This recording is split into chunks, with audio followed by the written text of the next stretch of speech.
Damian Crowe destroyed his marriage in 10 minutes to save his wife's life. He signed divorce papers, looked Lila Hart in the eye, and lied with brutal precision. What she didn't know was that enemies had marked her as his weakness, and walking away was the only protection he could give.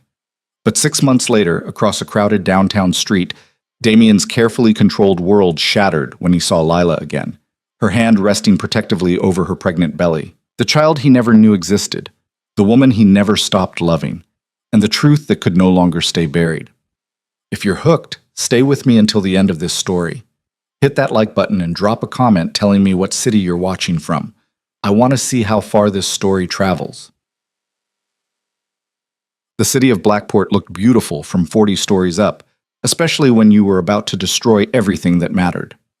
Damian Crowe stood at the floor-to-ceiling windows of the conference room, watching the afternoon sun paint the harbor in shades of copper and gold.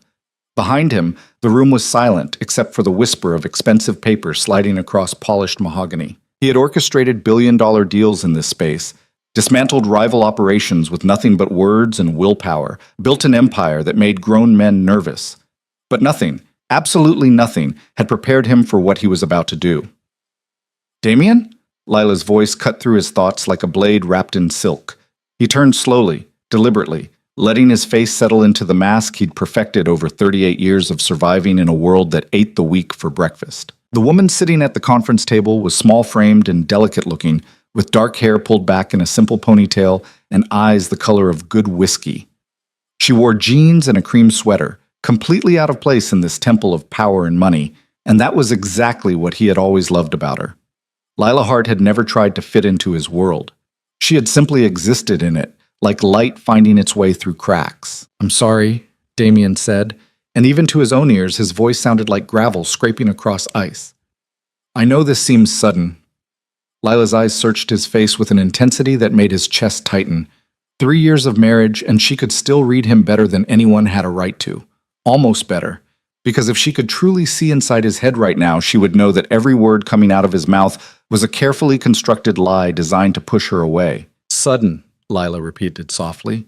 She looked down at the papers in front of her, divorce documents prepared by the best legal team money could buy, already signed by him, waiting only for her name to make it official. "We had breakfast together this morning. You kissed me goodbye. You told me you loved me." "I know." "And now, 8 hours later, you want a divorce." Damian forced himself to hold her gaze. This was the critical moment. If he flinched, if he showed even a flicker of the agony tearing through him, she would fight. She would ask questions. She would refuse to sign. And then the men who had put a price on her head would know that severing their connection hadn't worked, that she was still the pressure point they could use to bring him to his knees. "Yes," he said. "I want a divorce." Lila's hands were steady as she picked up the pen his lawyer had left beside the papers. For a moment, Damian thought she might actually sign without another word, and he didn't know whether to feel relieved or devastated. But then she set the pen down. "Why?" she asked simply. Damian had prepared for this question. He had spent the last 72 hours, ever since Marcus Vance's whispered warning in a parking garage downtown, constructing the perfect explanation. Cold, clinical, designed to hurt just enough that she wouldn't look deeper. "Because this isn't working," he said. "Because we want different things. Because I married you thinking I could be the kind of man who comes home to a quiet life, and I can't." "You're lying." The words hung in the air between them like smoke. Damian's jaw tightened. "Excuse me?" Lila stood up, and even though she barely reached his shoulder, there was something formidable in the way she held herself. "I said you're lying. I don't know why, and I don't know what's really happening, but this—" She gestured at the papers, at him, at the cold corporate space around them. "This isn't you. You don't make decisions like this. You don't throw away 3 years of marriage because you had some kind of revelation between breakfast and dinner.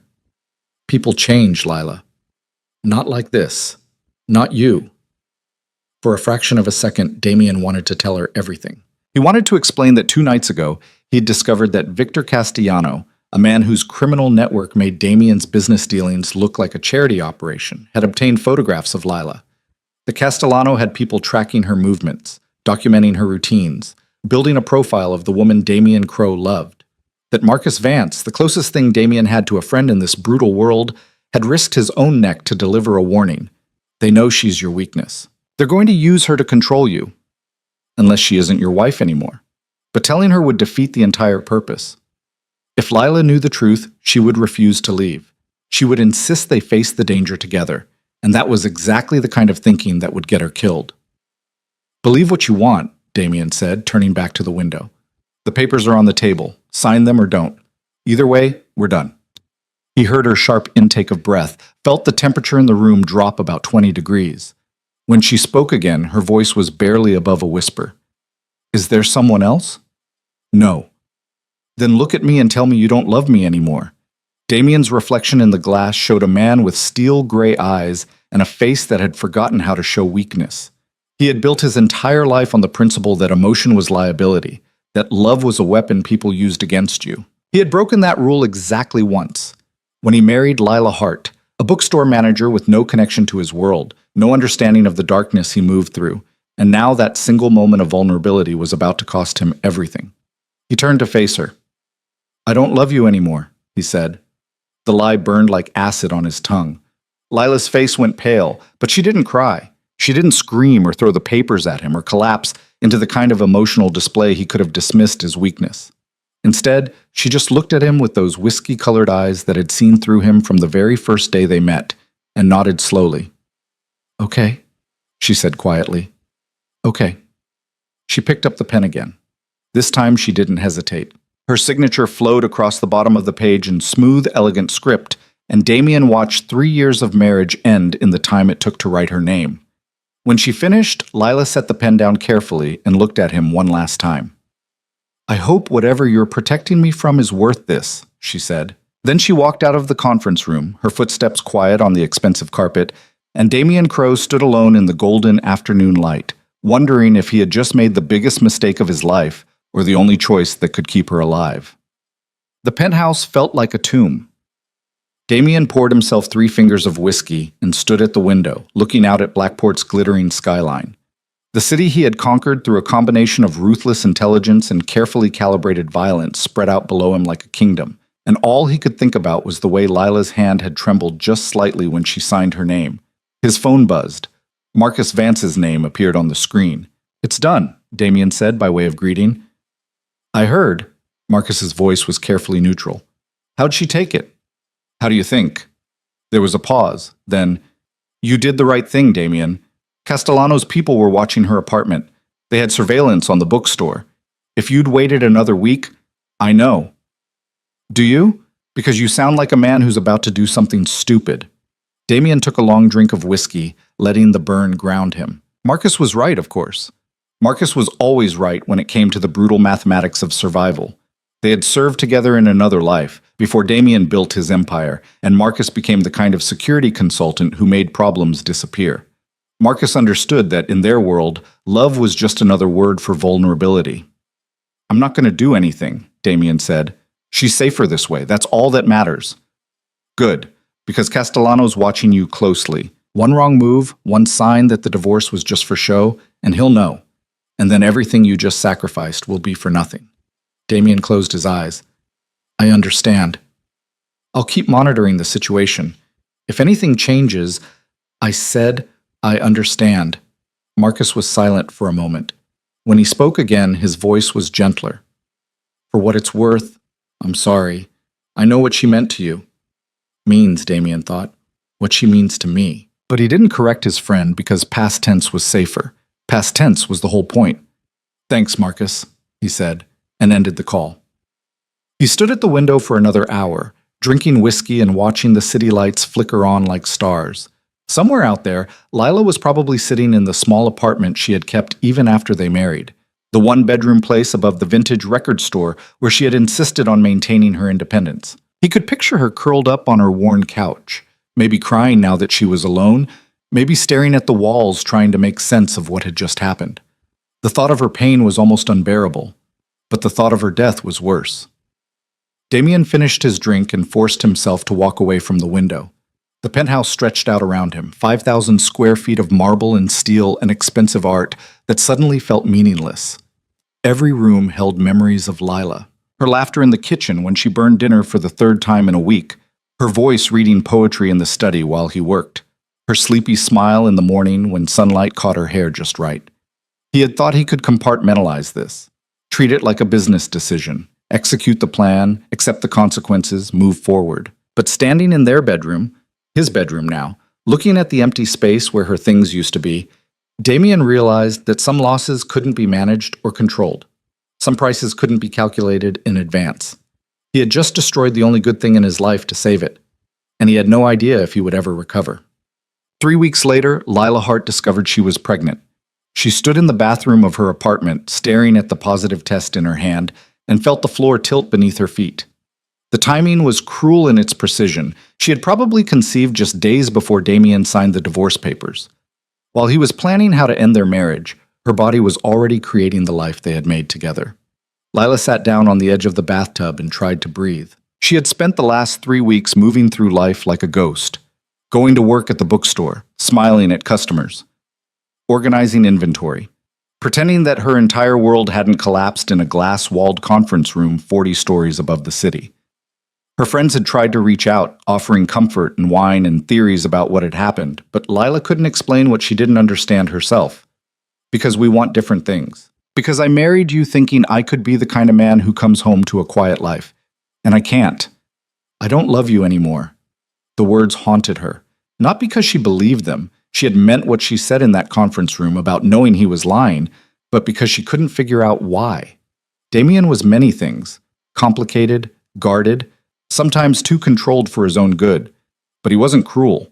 He didn't play games with people's hearts, unless something had changed, unless she had been wrong about him all along. Lila looked down at the pregnancy test again. 2 pink lines that represented a future she had never planned for, a complication that defied every careful boundary she and Damien had maintained during their marriage. They had talked about children exactly once, early on, and agreed to wait. His work was demanding and occasionally dangerous. She didn't know details, but she wasn't blind, and she had her own dreams of maybe opening a bookstore someday, expanding beyond managing someone else's inventory. Someday, they had said, when things are more settled. Now someday had arrived without permission, and she was facing it alone. The smart thing would be to call Damien, tell him, let him decide how to handle this. But the memory of his cold eyes and colder words stopped her. He had made his choice. He had walked away. And Lila had enough pride left to know that she wouldn't trap a man with a baby he didn't want, in a marriage he had already ended. She would figure this out herself. The decision made, Lila stood up and threw the pregnancy test in the trash. Then she washed her face, pulled her hair back, and walked into her kitchen to make tea. Like this was just another normal evening in a life that had stopped being normal the moment Damien Crowe told her he didn't love her anymore. But normal lasted exactly 3 more hours. The call came at 11 p.m. Lila was sitting on her couch, halfway through a novel she had been trying to read for days without retaining a single word, when her phone buzzed with an unknown number. She normally didn't answer calls from strangers, but something made her pick up. Hello? Mrs. Crowe? The voice was male, professional, unfamiliar. I apologize for calling so late. My name is Robert Chen. I'm an associate of your husband's, your ex-husband's, and I need to speak with you about a sensitive matter. Lila sat up straighter. What kind of matter? Not over the phone. Could you meet me tomorrow? There's a cafe near your bookstore, Riverside Coffee. I'll be there at noon. I don't understand. What is this about? There was a pause, then, it's about why Damien divorced you, and about the people who are still watching you, even though you're no longer his wife. The line went dead. Lila stared at her phone, heart hammering, people watching her. The words triggered something, a memory she had dismissed as paranoia, a feeling she had ignored because it seemed crazy. But now that someone had said it out loud, now that the unease had a name, she realized it had been there for weeks. The man in the dark sedan who seemed to be parked outside her building too often. The woman in the coffee shop who always looked away just a little too quickly when Lila glanced up. The sense of being observed that she had blamed on post-divorce anxiety. What if it hadn't been anxiety at all? Lila spent the rest of the night pacing her small apartment, debating whether to meet this Robert Chen person or ignore the call entirely. By morning, curiosity had won over caution. If someone was watching her, she needed to know why. And if this had something to do with Damien's sudden decision to end their marriage, she needed to understand what she had really been married to. At 11:30 the next day, She walked to Riverside Coffee and found a table near the window where she could watch the door. The cafe was busy with the lunch crowd, students from the nearby college, office workers grabbing sandwiches, mothers with strollers. And Lila felt absurdly exposed sitting there, waiting for a stranger who claimed to have answers about her failed marriage. Robert Chen appeared at exactly noon. He was younger than she expected, maybe 30, with sharp eyes behind wire-rimmed glasses and the kind of careful posture that suggested military training. He spotted her immediately, ordered a black coffee, and slid into the chair across from her without asking permission. "Thank you for coming," he said quietly. "Who are you?" Lila asked, skipping the pleasantries. "I work for Marcus Vance. He's Damien's head of security." "I know who Marcus is. I've met him twice." "Then you know he takes Damien's safety very seriously."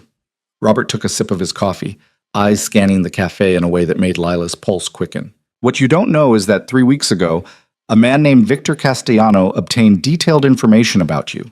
Your routines, your work schedule, the route you take home, where you buy groceries, everything." Lila's throat went dry. "Why?" "Because Damien Crowe is one of the few people in this city with enough influence to be a problem for Castellano's operations. And because Castellano's standard method of dealing with problems is to find their weakest point and apply pressure until they break. And I'm the weak point." "You were," Robert corrected gently. "As long as you were Damien's wife, you were leverage. A way to control him, but a divorced ex-wife. Someone he publicly cut ties with in the most brutal way possible, much less valuable." Understanding crashed over Lila like a wave. "He didn't want a divorce." "No. He ended our marriage to protect me." Robert nodded. "Marcus tried to find another way. We increased security around you without your knowledge. We had people monitoring Castellano's organization. But the threat level kept escalating. Castellano made it clear through channels that he was prepared to move against you unless Damien backed off certain business ventures. Damien had 72 hours to decide, you or everything he'd built. So he chose everything he'd built," Lila said bitterly. "No," Robert said sharply. "He chose you. He walked away from deals worth hundreds of millions of dollars. He pulled out of territories he'd spent years securing. He gave Castellano every single thing he wanted, and then he divorced you publicly to make sure Castellano understood you weren't leverage anymore. He sacrificed everything else to keep you safe." Lila's hands were shaking. She pressed them flat against the table. "Then why didn't he tell me?" "Because if you knew, you would have fought to stay. You would have refused to leave him, and Castellano would have seen through the whole thing." Robert leaned forward. "The divorce only works as protection if it's real, Mrs. Crowe. If there's any indication that you and Damien are still connected, still in communication, still in love, then Castellano will know it was just theater and the threat to you comes back. So this meeting is a violation of the protocol we established? Yes. Marcus is going to be furious with me. But something changed last night, and you need to know about it." Lila's chest tightened. "What changed?" Robert pulled a folded piece of paper from his jacket and slid it across the table. Lila opened it with trembling fingers and found herself looking at a photograph. Grainy, taken from a distance, but clear enough to recognize her own face. She was standing outside her apartment building, one hand on the door, looking back over her shoulder. But what made her blood run cold was the red circle drawn around her midsection and the handwritten note in the margin, "Confirm." "Confirm what?" Lila whispered. Robert's expression was grim. "Castellano's people have been monitoring you since the divorce. They're looking for any sign that you're still important to Damien. And yesterday, one of our analysts intercepted communication suggesting they've noticed changes in your behavior. Different patterns. Medical appointments." Lila's hand moved instinctively to her stomach, and she saw Robert's eyes track the movement. "Mrs. Crowe," he said quietly, "are you pregnant?" The cafe noise faded to white static. Lila felt like she was falling through space, watching her life fragment into pieces she couldn't catch. Pregnant. Watched. Marked. And Damien, somewhere in this city, believing he had saved her by walking away, not knowing that the baby she carried was about to turn her into leverage all over again. "I found out yesterday," she heard herself say. "I haven't told anyone."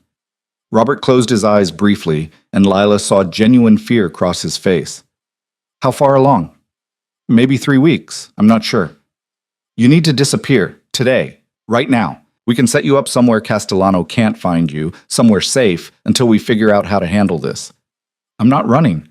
Mrs. Crow, my name is Lila Hart, she said sharply. I'm not Mrs. Crow anymore, remember? That's the whole point. She stood up, legs unsteady but voice firm.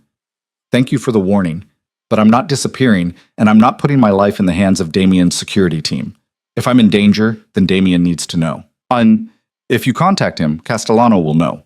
The divorce becomes meaningless. You'll both be targets. Then we'll both be targets, Lila said. But I'm not doing this alone. She walked out of the cafe before Robert could argue, her heart pounding so hard she thought she might be sick. She made it half a block before she had to lean against a building and force herself to breathe. Pregnant, watched, hunted, and the man she loved, the man who had broken her heart to save her life, had no idea that the danger he'd tried to erase was about to come back with a vengeance. Lila pulled out her phone and stared at Damien's contact information. 3 weeks ago, she would have called him without thinking. But now, everything was different. Now she understood that the cold stranger in the conference room had been a performance, that the man who told her he didn't love her had been lying to protect her. Now she knew the truth. And the truth was that loving Damien Crow had always been dangerous. The only question was whether she was brave enough to face that danger instead of running from it. Lila's thumb hovered over Damien's name for a long moment. Then she lowered the phone and made a different decision, one that would either save them both or destroy everything that remained. She was going to find out exactly what kind of man Victor Castellano was. And then she was going to make damn sure he understood that she wasn't anybody's leverage. Not anymore. Finding Victor Castellano turned out to be easier than Lila expected, which should have been her first warning. She spent 2 days asking careful questions, conversations with longtime customers at the bookstore who seemed to know everyone in Blackport's underground economy, a few discreet inquiries to a bartender who had once mentioned working at a club Damien's associates frequented. By the 3rd day, she had a name, a location, and a terrible plan that she knew was probably going to get her killed. The Opal Room occupied the top floor of a converted warehouse in Blackport's industrial district, the kind of place that looked abandoned from the outside but hummed with expensive secrets after dark. Lila arrived at 9 p.m. on a Thursday night, wearing the one cocktail dress she owned and enough borrowed confidence to get past the stone-faced security at the door. The interior was all dark wood and darker corners, with blue lighting that made everyone look like they were underwater. Well-dressed men and women clustered around small tables, their conversations pitched low beneath jazz music that sounded live but came from hidden speakers. Lila felt eyes tracking her as she crossed to the bar and fought the urge to turn around and run. "What can I get you?" the bartender asked. He was young and pretty, with the kind of studied disinterest that came from seeing too much. "Information," Lila said quietly. "I'm looking for Victor Castellano."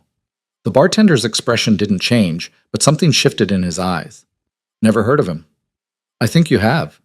Lila pulled out $500 in cash, money she had withdrawn that morning from the emergency fund she'd been building since college, and laid it on the bar. "I need 5 minutes of his time, that's all." "Lady, I don't know what you think happens here, but tell him Lila Hart wants to discuss Damien Crow," she interrupted. "Tell him I'm Damien's ex-wife, and I have information he'll want to hear. 5 minutes, please." The bartender looked at her for a long moment, then at the money, then back at her face. Whatever he saw there made him pick up the cash and disappear through a door behind the bar. Lila waited, heart hammering, wondering if she had just made a catastrophic mistake or the only choice that made sense. 3 minutes later, a woman appeared at Lila's elbow. She was tall and striking, with silver hair cut sharp as a blade and eyes that could have stripped paint off walls. She wore a black suit that probably cost more than Lila made in a month, and moved with the kind of predatory grace that made people step aside without realizing why. "Mrs. Crow," the woman said. It wasn't a question. "Ms. Hart," Lila corrected. "I'm divorced." "So I heard. I'm Elena Castellano, Victor's sister and business partner." She gestured toward a private booth in the back corner. "Walk with me." Lila followed, acutely aware of the attention they were drawing. Elena moved through the crowd like royalty, and conversations paused in her wake. When they reached the booth, a man was already waiting. Victor Castellano looked nothing like Lila had imagined. She'd been expecting someone obvious, scar-faced, brutish, wearing expensive suits like armor.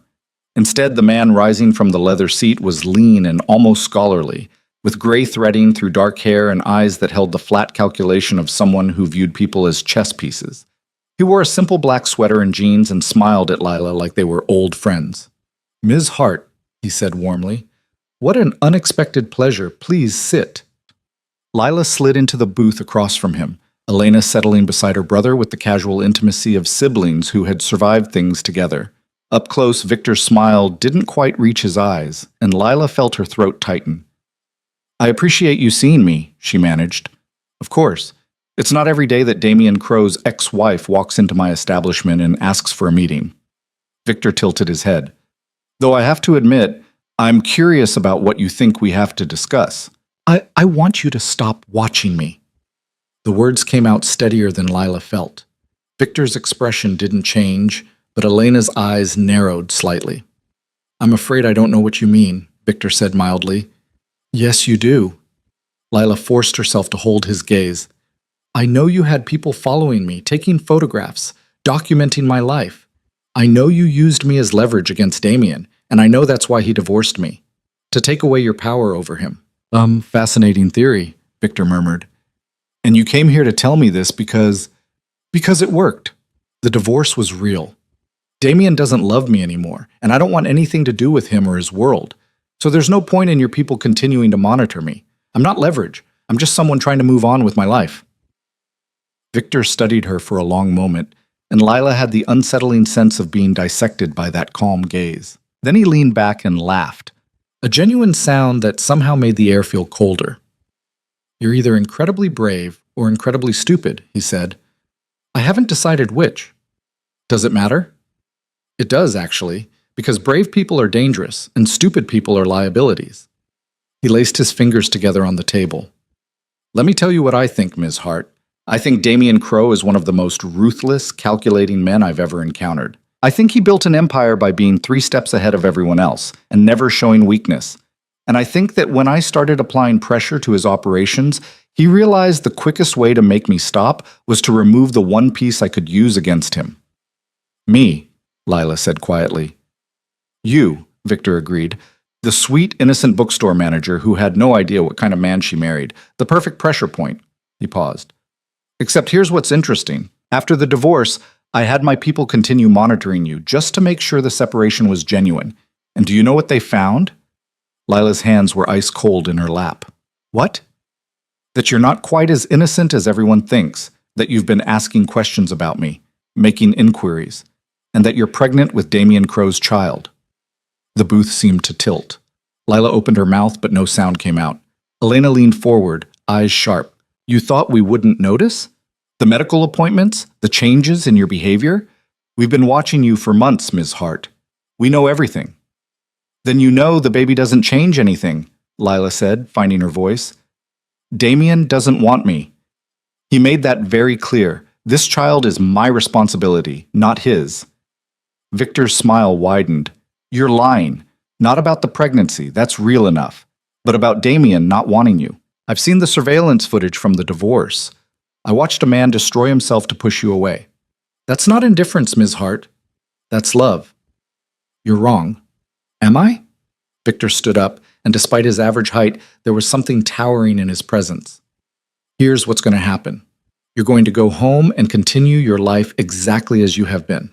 And when that baby is born, you're going to let me know. Because a child, Damien Crow's child, is worth infinitely more than an ex-wife ever was. Horror crashed over Lila in waves. I won't let you use my baby. You won't have a choice. Victor's voice stayed pleasant, conversational, which somehow made the threat more terrifying. I don't need your cooperation, Ms. Hart. I just need you to stay alive and pregnant for the next several months. After that, well, we'll see what kind of arrangement we can come to. Lila stood up so fast she knocked her purse off the seat. I'll tell Damien. I'll tell him everything. Please do, Victor said. Call him right now if you want. Tell him you're carrying his child and that I plan to use that child as leverage. See what happens. Because the moment you make that call, the moment Damien knows you're still in his life in any meaningful way, I'll move against you both. Not today, maybe not tomorrow, but eventually. And when I do, neither of you will see it coming. Elena picked up Lila's purse and handed it to her with a smile that didn't reach her eyes. You should go home now. Get some rest. Pregnancy is exhausting, I hear. Lila took the purse with numb fingers. She wanted to scream, to fight, to do something other than stand there feeling helpless. But she could see the truth in Victor's eyes. He had already won this round, and they both knew it. "If you hurt my baby," she started. "I have no intention of hurting your baby," Victor interrupted gently. "Children are precious, Ms. Hart, especially children who can be raised to understand the value of loyalty and family. Who knows? Maybe one day your son or daughter will work for me instead of against me." The casual horror of that statement sent Lila stumbling backward. She turned and walked out of the booth, through the club, past the bar, where the pretty bartender wouldn't meet her eyes. She made it outside before her legs gave out, and she ended up sitting on the curb in her cocktail dress, gasping for air. A black sedan pulled up. For a terrified moment, Lila thought it was Castellano's people coming to take her somewhere. Then the passenger window rolled down and she saw Robert Chen's concerned face. "Get in," he said. "Marcus has been tracking your phone. We've been outside this whole time." Lila climbed into the car on shaking legs. Robert handed her a bottle of water and waited while she drank half of it in desperate gulps. "That was incredibly stupid," he said finally. "I know. You could have gotten yourself killed. I know. Marcus is going to lose his mind when I tell him what you did." "I don't care." Lila set the water bottle down and looked at Robert. "Castellano knows about the baby. He's planning to use it against Damien, which means the divorce accomplished exactly nothing, and I need to talk to my ex-husband before this gets any worse." Robert's jaw tightened. "If you contact Damien, Castellano already knows the divorce was fake. He said it himself. He watched the surveillance footage. He knows Damien still loves me." Lila's voice cracked. "So, what's the point of staying away? What's the point of any of this if the protection was always an illusion?" Robert was quiet for a long moment. Then he pulled out his phone and made a call. "It's me," he said when someone answered. "We have a situation." 30 minutes later, Lila found herself in the back room of a closed restaurant downtown, sitting across from Marcus Vance and trying not to fall apart completely. Marcus looked exactly like she remembered, mid-40s, built like someone who had spent his life preparing for violence, with eyes that missed nothing. He'd been polite but distant the 2 times they'd met during her marriage, maintaining the professional boundary between Damien's personal life and his security operations. Now he looked at her with something between frustration and sympathy. "You shouldn't have gone to Castellano," he said without preamble. "I didn't know what else to do." "You could have trusted us to handle it." "Handle it how?" Lila demanded. "By keeping me in the dark while you and Damien make decisions about my life? By treating me like something fragile that needs to be protected instead of a person with agency?" Marcus sighed. "I understand you're angry." "I'm not angry. I'm terrified." Lila's hands were shaking again. "I'm pregnant with a child that Victor Castellano wants to use as a weapon. I'm being watched by people who could hurt me anytime they want. And the man I love thinks he saved me by walking away, when all he did was make me face this danger alone." "He didn't walk away because he wanted to," Marcus said quietly. "He walked away because I told him it was the only option." "Were you wrong?" The question hung between them. Marcus looked down at his hands, scarred, capable hands that had protected Damien for years, and Lila saw something shift in his expression. "Maybe," he admitted. "Castellano is smarter than I anticipated, more patient. I thought the divorce would make you irrelevant to him. Instead, he's been playing a longer game." "So what now?" Marcus met her eyes. "Now we tell Damien the truth. All of it." Relief and terror washed over Lila in equal measure. "He's going to be furious. With me, yes. With himself, probably. But not with you." Marcus stood up. "Wait here. I'll bring him." "He's here? In Blackport?" "He's never left." "Did you really think he could walk away completely?" Marcus's expression softened. "He's been monitoring you from a distance this whole time, making sure you're safe, driving himself crazy with worry. The divorce papers might say you're no longer married, but Damien Crowe has never stopped being your husband in every way that matters." Then he was gone, and Lila was alone with her racing thoughts. She tried to prepare herself for seeing Damien again, tried to plan what she would say, how she would explain. But when the door opened 20 minutes later and he walked in, every carefully constructed thought evaporated. He looked terrible. Damien Crowe, who had always been immaculately controlled, looked like he hadn't slept in weeks. His eyes were bloodshot, his jaw shadowed with stubble, and there was a hollowness to his face that made Lila's chest ache. He stopped just inside the door, staring at her like she might disappear if he moved. "Lila," he said, and his voice cracked on her name. She stood up, and suddenly they were moving toward each other. Not running, not rushing, but drawn together by something that had never stopped pulling despite 3 weeks of separation. They stopped with 3 feet between them, close enough to touch, far enough to maintain the illusion of distance. Marcus said you went to Castellano, Damien said. Is that true? Yes. Are you insane? The words came out harsh, but Lila heard the fear underneath. He could have killed you. He could have... Damien stopped, pressing his palms against his eyes. What were you thinking? I was thinking that I was tired of being treated like a pawn, Lila said. Tired of men making decisions about my safety without asking what I wanted. Tired of being protected from a distance by someone who claimed not to love me anymore. Damien's hands dropped. I never claimed that. You said it. In the conference room. You looked me in the eyes and told me you didn't love me. I lied. I know. Lila took a breath. I know everything now, Damien, about Castellano's threats, about why you divorced me, about how you sacrificed your business to keep me safe. Marcus explained it all. Then you understand why we can't be together, Damien said roughly. Why staying away from you is the only thing keeping you alive. Except it's not working. Castellano knows the divorce was fake. He knows you still love me. And he knows... Lila's voice caught. He knows I'm pregnant. Damien went absolutely still. The color drained from his face, and for a moment Lila thought he might collapse. What? He whispered. I'm pregnant. About 3 weeks. I found out the day after Robert Chen warned me about Castellano's surveillance. Lila wrapped her arms around herself. I wasn't going to tell you. I thought if you didn't know, if you could just move on, then maybe the divorce would work the way you planned. But Castellano's people figured it out. They've been watching me, documenting everything, and now he's planning to use our baby as leverage against you. Damien crossed the distance between them in 2 strides and pulled her into his arms. The embrace was desperate, fierce, and Lila felt 3 weeks of control shatter as he buried his face in her hair. His whole body was shaking, and she realized with shock that he was crying, silent, wrenching sobs that he muffled against her shoulder. I'm sorry, he choked out. I'm so sorry. I thought I was protecting you. I thought if I just stayed away, if I made the sacrifice clean, you'd be safe. But I failed. I failed you and our baby. And stop, Lila said, pulling back just enough to see his face. Tears were streaming down his cheeks, and the sight broke something open in her chest. Stop apologizing. You did what you thought was right. We both did. But we can't keep making decisions in isolation. Not anymore. Not with a baby coming.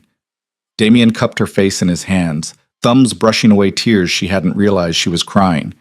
Tell me what you need. Anything. Everything. I'll give you whatever you want. I need you to stop trying to save me by yourself, Lila said. I need you to let me be part of this fight instead of something you hide away. And I need...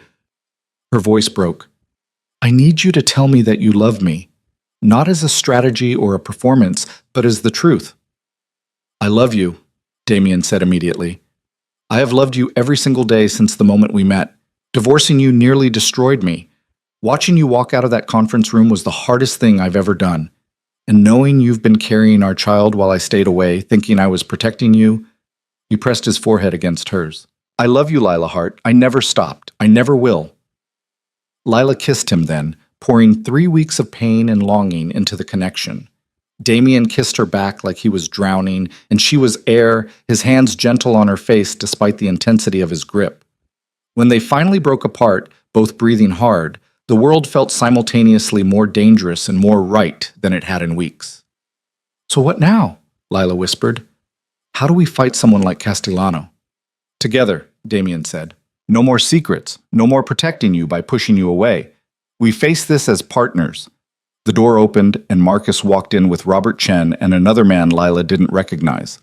Marcus took one look at Damien and Lila standing wrapped in each other's arms and nodded, as if confirming something he'd always known. Good, he said simply. Now we can actually make a plan that might work. They spent the next 2 hours mapping out Castellano's operation, identifying weaknesses, and building a strategy that made Lila's head spin. The stranger turned out to be James Torres, a federal prosecutor who had been building a case against Castellano for years without enough evidence to move forward. Damien's resources, combined with Torres's legal expertise and Marcus's tactical knowledge, created possibilities Lila hadn't imagined. But the foundation of every plan was the same. Lila had to disappear. Not permanently, Marcus clarified when he saw her expression. Just long enough for us to dismantle Castellano's leverage. We move you somewhere he can't find you, somewhere secure, while we work the legal and strategic angles. Cut off his access to you completely. He'll know I'm gone, Lila protested. His people are watching my apartment. Let them watch, Damien said. We'll stage it to look like you left me. Like you found out about the lies and decided you were done with all of it. Castellano will believe you're running from me, not from him. And when he finds me, he won't. Marcus's voice was absolute certainty. I have safe houses Castellano doesn't know exist, places with security even his organization can't penetrate. You'll be protected 24 hours a day by people I trust with my life. Lila looked at Damien. You won't be able to visit. If Castellano is watching you, any contact between us will blow the whole thing. I know. It could be months. I'll be showing soon. You'll miss... She pressed her hand to her stomach. You'll miss everything. Damien's jaw tightened, but he nodded. I'll miss it. And it will kill me. But you'll be alive. The baby will be safe. That's all that matters. No, Lila said firmly. That's not all that matters. We matter. Our family matters. And I'm not going into hiding unless we have a real plan to end this, not just survive it. Torres leaned forward. We do. Castellano's organization is built on intimidation and leverage, but it's also built on illegal financial networks, money laundering, offshore accounts, shell corporations. If we can expose the financial infrastructure, the whole operation collapses. But we need time to gather evidence, time to build an airtight case, time that we won't have if he's actively threatening you. How long? Lila asked. 4 months? Maybe 5. Lila calculated quickly. 4 months would take her well into her second trimester. She'd be showing, possibly feeling the baby move, going through all the milestones she'd imagined sharing with Damien, except completely alone, but alive. And so would their child. Okay, she said quietly. I'll do it. Damien pulled her close again, and Lila felt his heart hammering against her cheek. They stayed like that while Marcus and Torres worked out the logistics of her disappearance. The cover story, the timeline, the security protocols. Robert would handle the actual extraction, moving her in the middle of the night to eliminate surveillance risk. She'd have 48 hours to settle into the safe house before Marcus's team began the systematic dismantling of everything Castellano had built. There's one more thing, Torres said as the meeting wound down. Castellano needs to believe you're genuinely running, which means, Damien, you need to look devastated, publicly. Let people see that Lila leaving destroyed you. That won't be hard, Damien said quietly. It will destroy me. Lila spent her last night in Blackport lying in Damien's arms in the safe house Marcus had secured for their reunion, memorizing the sound of his heartbeat and the feel of his hands on her skin. They didn't sleep. They talked about the baby, names they liked, hopes they had, fears they couldn't quite voice. Damien placed his hand over her stomach, even though there was nothing to feel yet, and promised their child that he would build a world safe enough to grow up in. I'll come back, Lila whispered as dawn started breaking through the windows. No matter how long it takes, no matter what happens, I'll come back to you. I know, Damien said, but his eyes were wet when he kissed her goodbye. Robert came at 6 a.m. Lila grabbed the single bag she'd been allowed to pack and walked out of the safe house without looking back, because she knew if she turned around, she wouldn't be able to leave. The safe house Marcus had arranged was 3 hours north, tucked into mountains that made Blackport feel like another world entirely. It was comfortable, more than comfortable actually, with modern amenities and stunning views and everything Lila could need for an extended stay. There was a medical team on call, security that made Fort Knox look casual, and even a small library that someone had stocked with books from her favorite genres. But it was still a prison. And Lila was still alone. She settled into a routine. Morning walks around the secured property, afternoons reading or talking to the doctor about prenatal care, evenings watching the sun set over mountains that were beautiful and empty and nothing like home. Marcus called once a week with carefully worded updates that told her nothing concrete and everything important. They were making progress. Castellano was getting nervous. Damien was holding together. Barely. At 12 weeks, Lila had her first ultrasound in the safe house's private medical suite. The doctor moved the wand over her belly, and suddenly there was a heartbeat, fast and strong and impossibly real. Lila stared at the screen, watching the tiny shape that was her baby, and felt tears streaming down her face. "Would you like me to record this?" the doctor asked gently. "We could send it to the baby's father." Lila almost said yes. Almost broke protocol right there because the thought of Damien seeing this, hearing this, was overwhelming. But then she remembered Castellano's flat eyes and calculated threats and shook her head. "Not yet," she whispered. "Soon, but not yet." At 16 weeks, she started showing. Not much, just a slight curve to her stomach that she could still hide under loose clothing. But it was visible enough that she spent long minutes every day standing in front of the mirror, running her hands over the evidence of the life growing inside her and wondering if Damien would recognize her when this was finally over. The updates from Marcus became more frequent. Torres had found cracks in Castellano's financial network. Federal agents were building cases against his associates. The organization was fracturing under pressure, and Victor Castellano was making mistakes. But he still didn't know where Lila was. At 20 weeks, the baby started moving. Lila was reading on the couch when she felt it. A flutter so faint she almost dismissed it as imagination. Then it came again, stronger this time, and she gasped out loud. The security guard stationed by her door looked up in alarm. "I'm fine," Lila managed. The baby just moved." The guard smiled, and Lila saw something soften in his professional demeanor. "That's wonderful, ma'am." It was wonderful, and it was devastating, because the one person who should have been there to feel this miracle was 3 hours away, pretending he didn't care that she was gone, fighting a war designed to bring her home. That night, Lila broke protocol. She used the encrypted phone Marcus had given her for emergencies only, and she sent a single message to the number she wasn't supposed to contact. "The baby moved today. I wish you could have felt it." The response came 30 seconds later, and Lila could practically hear Damien's voice breaking. "I wish that too. Every single day. I love you both so much." She stared at the words until they blurred, then deleted the entire conversation and turned off the phone. 3 more weeks, Marcus had said in his last update. 3 more weeks and they'd have everything they needed to move against Castellano. 3 more weeks and she could go home. Lila pressed her hand to her stomach, feeling the baby moving beneath her palm, and counted down the days. 3 weeks turned into 3 days, and everything went wrong at once. Lila was in the safe house library, reading a book she couldn't concentrate on, when Marcus burst through the door with an expression that made her blood freeze. He had 2 security guards with him, both armed, both moving with the kind of urgency that meant someone's life was in immediate danger. "We need to move you," Marcus said without preamble. "Right now." Lila stood up, the book falling forgotten to the floor. "What happened?" "Castellano found you. I don't know how, but he knows where you are." Marcus was already pulling her toward the door. "We have maybe 30 minutes before his people arrive, and that's if we're lucky." "How is that possible?" Lila's voice came out higher than she intended. "You said this location was secure. You said—" "I know what I said." Marcus's jaw was tight with fury. "Someone talked. Someone in my own organization sold us out, and I'm going to find out who. But right now, the only thing that matters is getting you somewhere Castellano can't reach." They moved through the safe house at a near run, grabbing the emergency bag that had been packed and ready since Lila's arrival. Outside, a black SUV waited with its engine already running.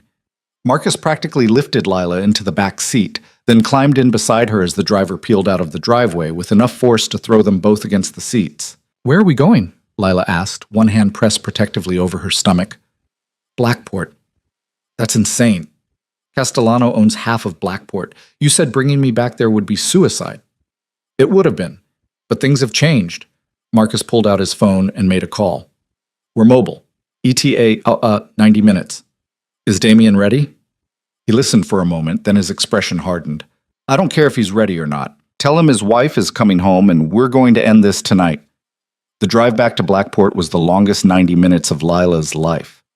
Marcus spent most of it on the phone, coordinating with what sounded like a small army. The fragments of conversation Lila caught painted a picture of controlled chaos, federal agents moving into position, Torres securing warrants, Damien pulling together every resource he had for what Marcus kept calling the end game. "What's the plan?" Lila finally asked when Marcus ended yet another call. He looked at her, and something in his expression reminded Lila that before Marcus Vance became Damien's head of security, He'd been a soldier who survived things most people didn't come back from. The plan is we stop running, he said quietly. Castellano has been hunting you for months because he thinks you're Damien's weakness. Tonight, we're going to show him that you're actually Damien's strength, and then we're going to take everything he's built and burn it to the ground. That's not a plan. That's a suicide mission. Maybe, but it's the only option we have left. Marcus's phone buzzed again, and he glanced at the screen. Torres came through. He's got federal warrants for Castellano, his sister Elena, and 15 of their top associates. The charges include money laundering, racketeering, conspiracy to commit murder, and about 40 other felonies. The moment we can put Castellano in a room with federal agents, it's over. So why haven't they arrested him already? Because Castellano is smart. He's insulated himself with lawyers and shell corporations, and enough plausible deniability that getting a conviction requires catching him in the act of something undeniable. Marcus met her eyes. Which is where you come in. Understanding crashed over Lila like ice water. You're using me as bait. I'm using you as the catalyst. There's a difference. Not to me there isn't. Lila's voice shook. You want to put me in front of Castellano and wait for him to do something illegal enough to arrest him for. What if he just kills me instead? He won't. How do you know? Because Damien will be there, and I will be there. And about 20 federal agents will be there, along with every piece of security and firepower I could assemble on 3 hours' notice. Marcus's voice was steel-wrapped in certainty.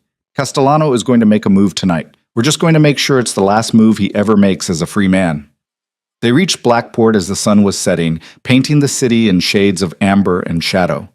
The driver took them to a downtown hotel, the Meridian, one of the expensive high-rises Lila had always admired from a distance. Marcus hustled her through a service entrance and up a freight elevator to the penthouse floor, where armed security guards flanked every exit. The suite they entered was massive, all floor-to-ceiling windows and modern furniture, and Damien was standing in the middle of it, looking like he'd been carved from stone. When he saw Lila, something cracked in that immovable exterior. He crossed the room in 3 strides and pulled her into his arms with enough force to lift her off her feet. Lila wrapped herself around him, breathing in the familiar scent of his cologne and feeling the tension vibrating through his entire body. "Are you okay?" he asked against her hair. "The baby—" "We're fine. I'm fine." Lila pulled back just enough to see his face. He looked worse than he had 5 months ago, thinner, with shadows under his eyes that spoke of too many sleepless nights and too much fear. "Damien, what's happening? Marcus said we're ending this tonight, but he won't tell me how." "Because the how is dangerous, and I don't want you involved." Damien's hands framed her face, thumbs stroking her cheekbones. "I want you on a plane out of the country. Somewhere Castellano will never find you." "We tried that. It didn't work." "Then we'll try harder. We'll go somewhere remote. Somewhere—" "No." Lila pulled out of his grip. "I'm not running anymore. I'm not spending the rest of my life looking over my shoulder, wondering when he's going to find us. Our baby deserves better than that. We deserve better than that. Our baby deserves a living mother," Damien said roughly. "Then help me make that happen, not by hiding me, but by actually ending this." Lila turned to Marcus. "Tell me the real plan. All of it." Marcus looked at Damien, who closed his eyes and nodded once. Then Marcus pulled out his phone and brought up a series of photographs. "This is the Opal Room," he said, showing Lila images of the club where she'd met Castellano months ago. "Tonight, Victor is hosting a private event. Very exclusive, very illegal. Torres's team has been monitoring the guest list, and it reads like a criminal who's who.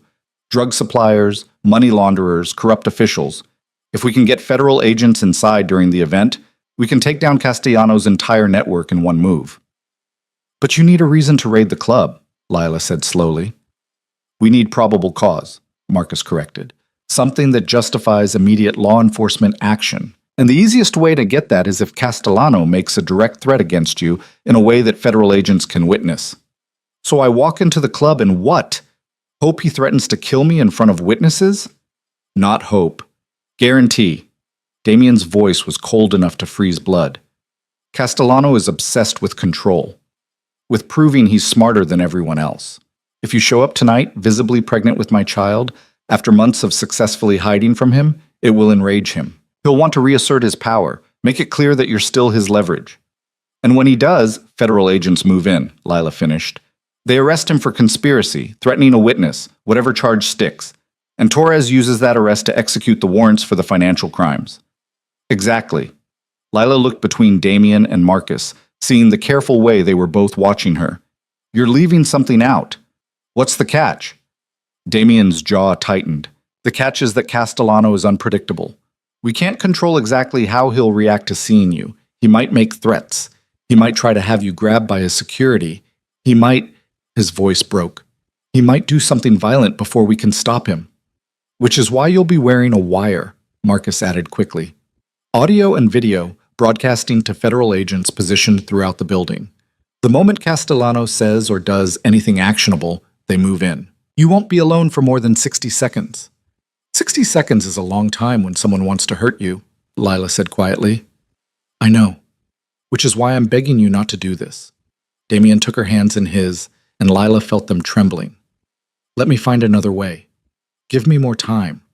I'll figure out how to take Castellano down without putting you in danger. We don't have more time. He found the safe house. He'll find the next one and the one after that.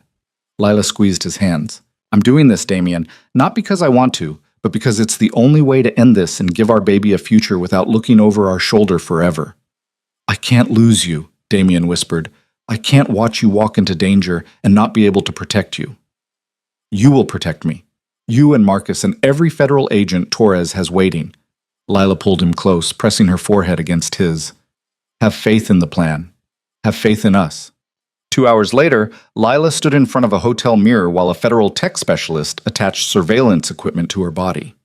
The wire was smaller than she'd expected, nearly invisible once hidden under her clothing, but knowing it was there made her acutely aware of how fragile the protection really was.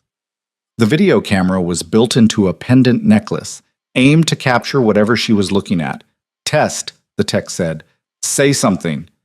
This is a terrible plan, Lila said clearly. From across the room, Marcus's voice came through a speaker. Copy that.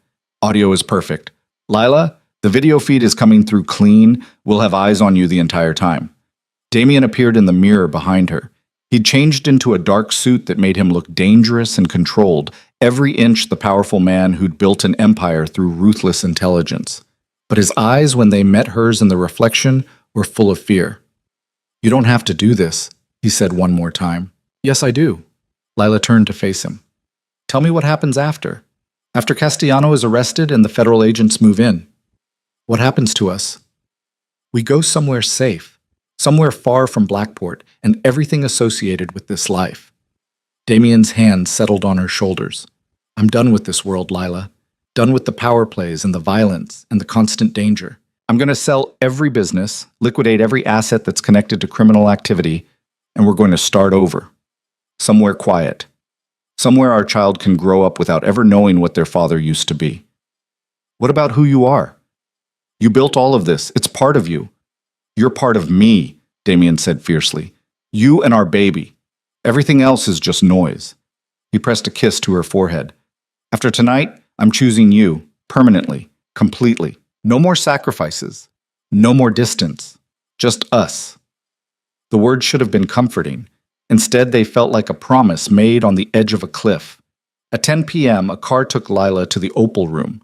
Damien wanted to come, but Marcus had vetoed it immediately. Castellano couldn't know they were working together, couldn't see any sign that the divorce had been staged. So Lila made the drive alone, watching the city lights blur past the window and trying to control her breathing. The club looked exactly as she remembered, dark and expensive and humming with secrets. But tonight, knowing that federal agents were scattered throughout the crowd, Lila looked at the other patrons differently. Were they criminals like Castellano, or undercover law enforcement waiting for the signal to move? The same pretty bartender from months ago spotted her immediately. His eyes widened in recognition, and he reached for a phone. Lila waited, heart pounding, while he made a quick call. Then he gestured toward the back of the club. Mr. Castellano is expecting you, he said. Of course he was. Lila walked through the crowd on legs that felt disconnected from her body. The private booth in the back corner was occupied, and as she got closer, she saw Victor Castellano sitting in exactly the same spot as their first meeting. Elena was beside him, and both siblings watched Lila approach with expressions that sent ice down her spine. Ms. Hart, Victor said, standing, what an unexpected pleasure. Please, sit. Lila slid into the booth across from them. Up close, she could see the calculation in Victor's eyes, the way he was cataloging every detail of her appearance.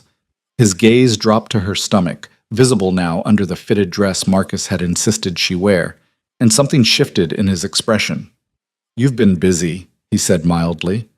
5 months in hiding. Very impressive. I have to admit, I underestimated Marcus Vance's ability to make people disappear. "I wasn't hiding from you," Lila lied. "I was hiding from Damien, from this entire world. I wanted nothing to do with any of it. And yet here you are," Elena leaned forward, "back in Blackport, in our club, wearing surveillance equipment that's currently broadcasting this conversation to federal agents." Lila's blood turned to ice. "I don't know what you're talking about. Please." Victor's smile was razor sharp. "Did you really think we wouldn't check? The moment you walked through that door, our security scanned you for weapons, tracking devices, and recording equipment. The wire you're wearing is transmitting on a federal frequency. The camera in your necklace is standard FBI issue. You're not here for a conversation, Ms. Hart. You're here as bait." Panic clawed up Lila's throat. "That's not... I didn't... Save it." Victor gestured, and 2 large men appeared from the shadows behind the booth. "Take her to the back office. Make sure she stays comfortable while we have a conversation with the federal agents who thought they could raid my establishment." The men reached for Lila, and she tried to stand, tried to run, but they were faster. Strong hands gripped her arms, and suddenly she was being hauled out of the booth and toward a door marked private. "Let me go!"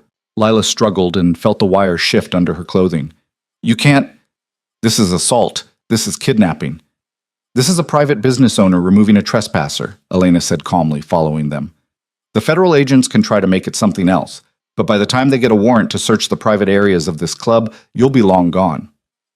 They shoved Lila into an office, small, windowless, with concrete walls that looked soundproof. One of the men pushed her into a chair while the other locked the door.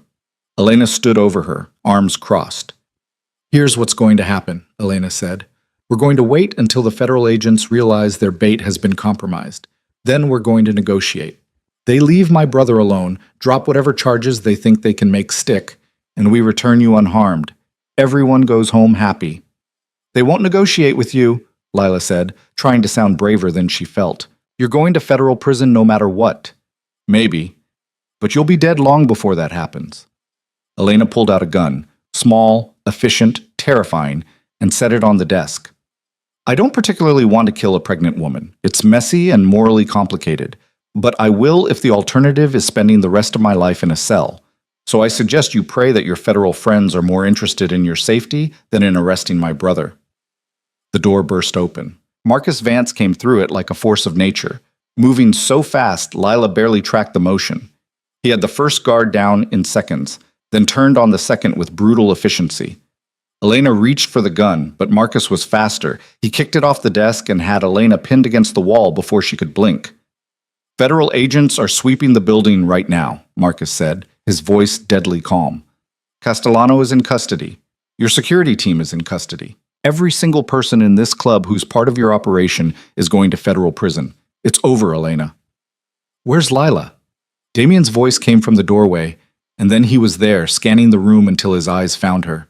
The relief on his face was so intense it almost hurt to look at. "Are you okay?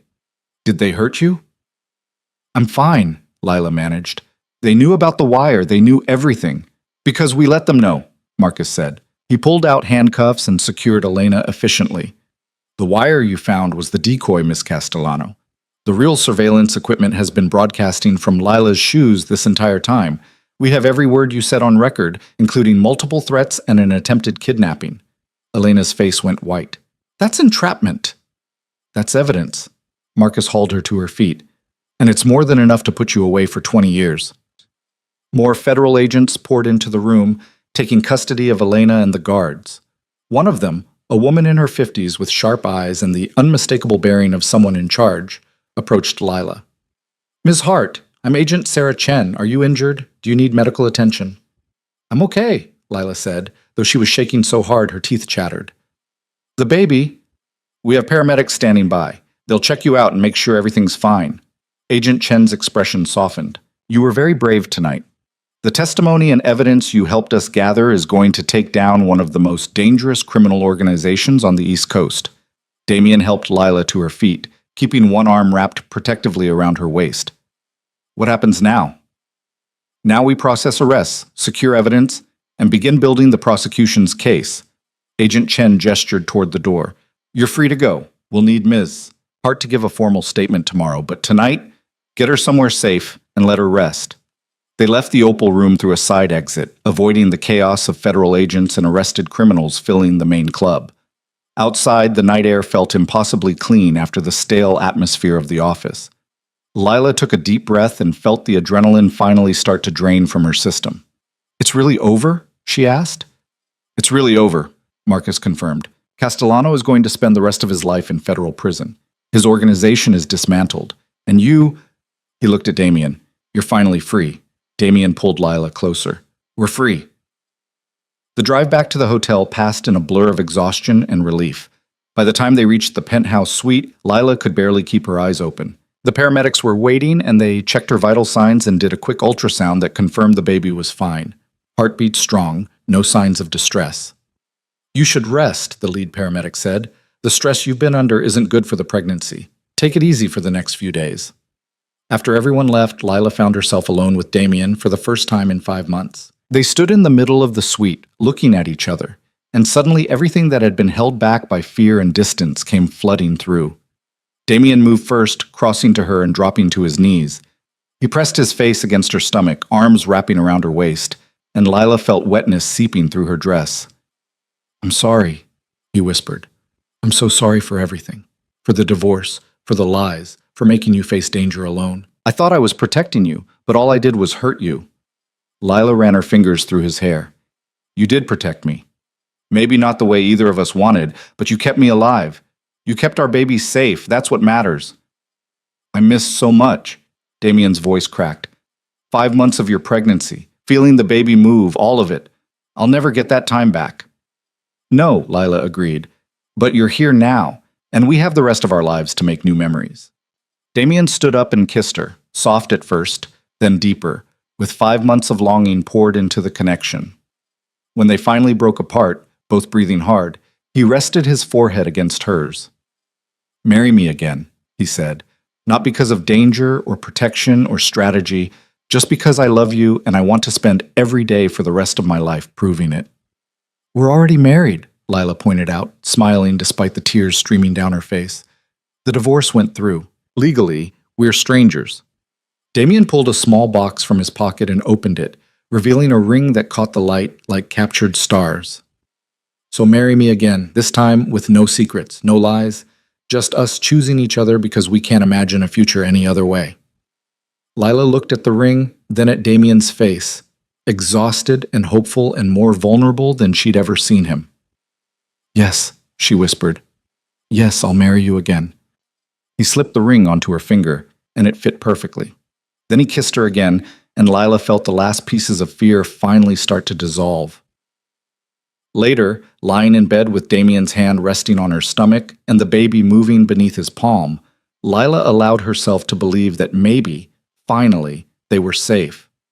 That maybe the worst was behind them, and the future could actually be the quiet, normal life they'd both dreamed of. But somewhere across the city, in a federal holding cell, Victor Castellano sat in the darkness and made his own plans. Plans that didn't involve prison. Plans that involved revenge. And in Blackport, where power and violence had always been two sides of the same coin, the game was never truly over until someone was dead. The warning came at 3 a.m, 6 days after Castellano's arrest. Lila woke to the sound of Damien's phone buzzing insistently on the nightstand. She felt him tense beside her, then heard his sharp intake of breath as he read whatever message had just arrived. When he spoke, his voice was carefully controlled in a way that made her stomach drop. We need to move, right now. Lila sat up, still fuzzy with sleep. What's happening? Marcus just got word from his contact in the federal system. Castellano made bail 2 hours ago. The words didn't make sense at first. Lila's brain couldn't reconcile them with what Agent Chen had told them. That Castellano would be held without bail, that the charges were too serious, that he'd never see freedom again. That's impossible, she said. They told us he couldn't get bail. The charges... His lawyers found a judge willing to set bail at $50 million. Castellano posted it immediately. Damien was already out of bed, pulling on clothes with military efficiency. He's out, Lila, and the first thing he's going to do is come after us. Lila's hand went automatically to her stomach, where the baby was sleeping peacefully, unaware that the danger they'd thought was over had just come roaring back. She was 6 months pregnant now, visibly and undeniably carrying Damien's child, and the vulnerability of that reality hit her like a physical blow. "Where do we go?" she asked, forcing herself to stay calm. "Marcus has a boat waiting at the harbor. We're leaving Blackport, leaving the country if we have to." Damien tossed her a bag that had apparently been packed and ready for exactly this scenario. "Get dressed. We have maybe 10 minutes before—" The window exploded inward. Glass shattered across the bedroom in a spray of glittering shards, and Lila screamed as Damien threw himself over her, shielding her body with his own. Through the broken window came a canister that bounced once on the floor before releasing thick gray smoke. Lila's eyes started burning immediately, her throat closing as she tried to breathe. "Gas!" Damien choked out. He grabbed a shirt and pressed it over Lila's mouth and nose, then hauled her toward the bedroom door. But it burst open before they reached it, and 2 masked figures in tactical gear stormed through. Damien fought them with desperate ferocity, landing punches that would have dropped normal men.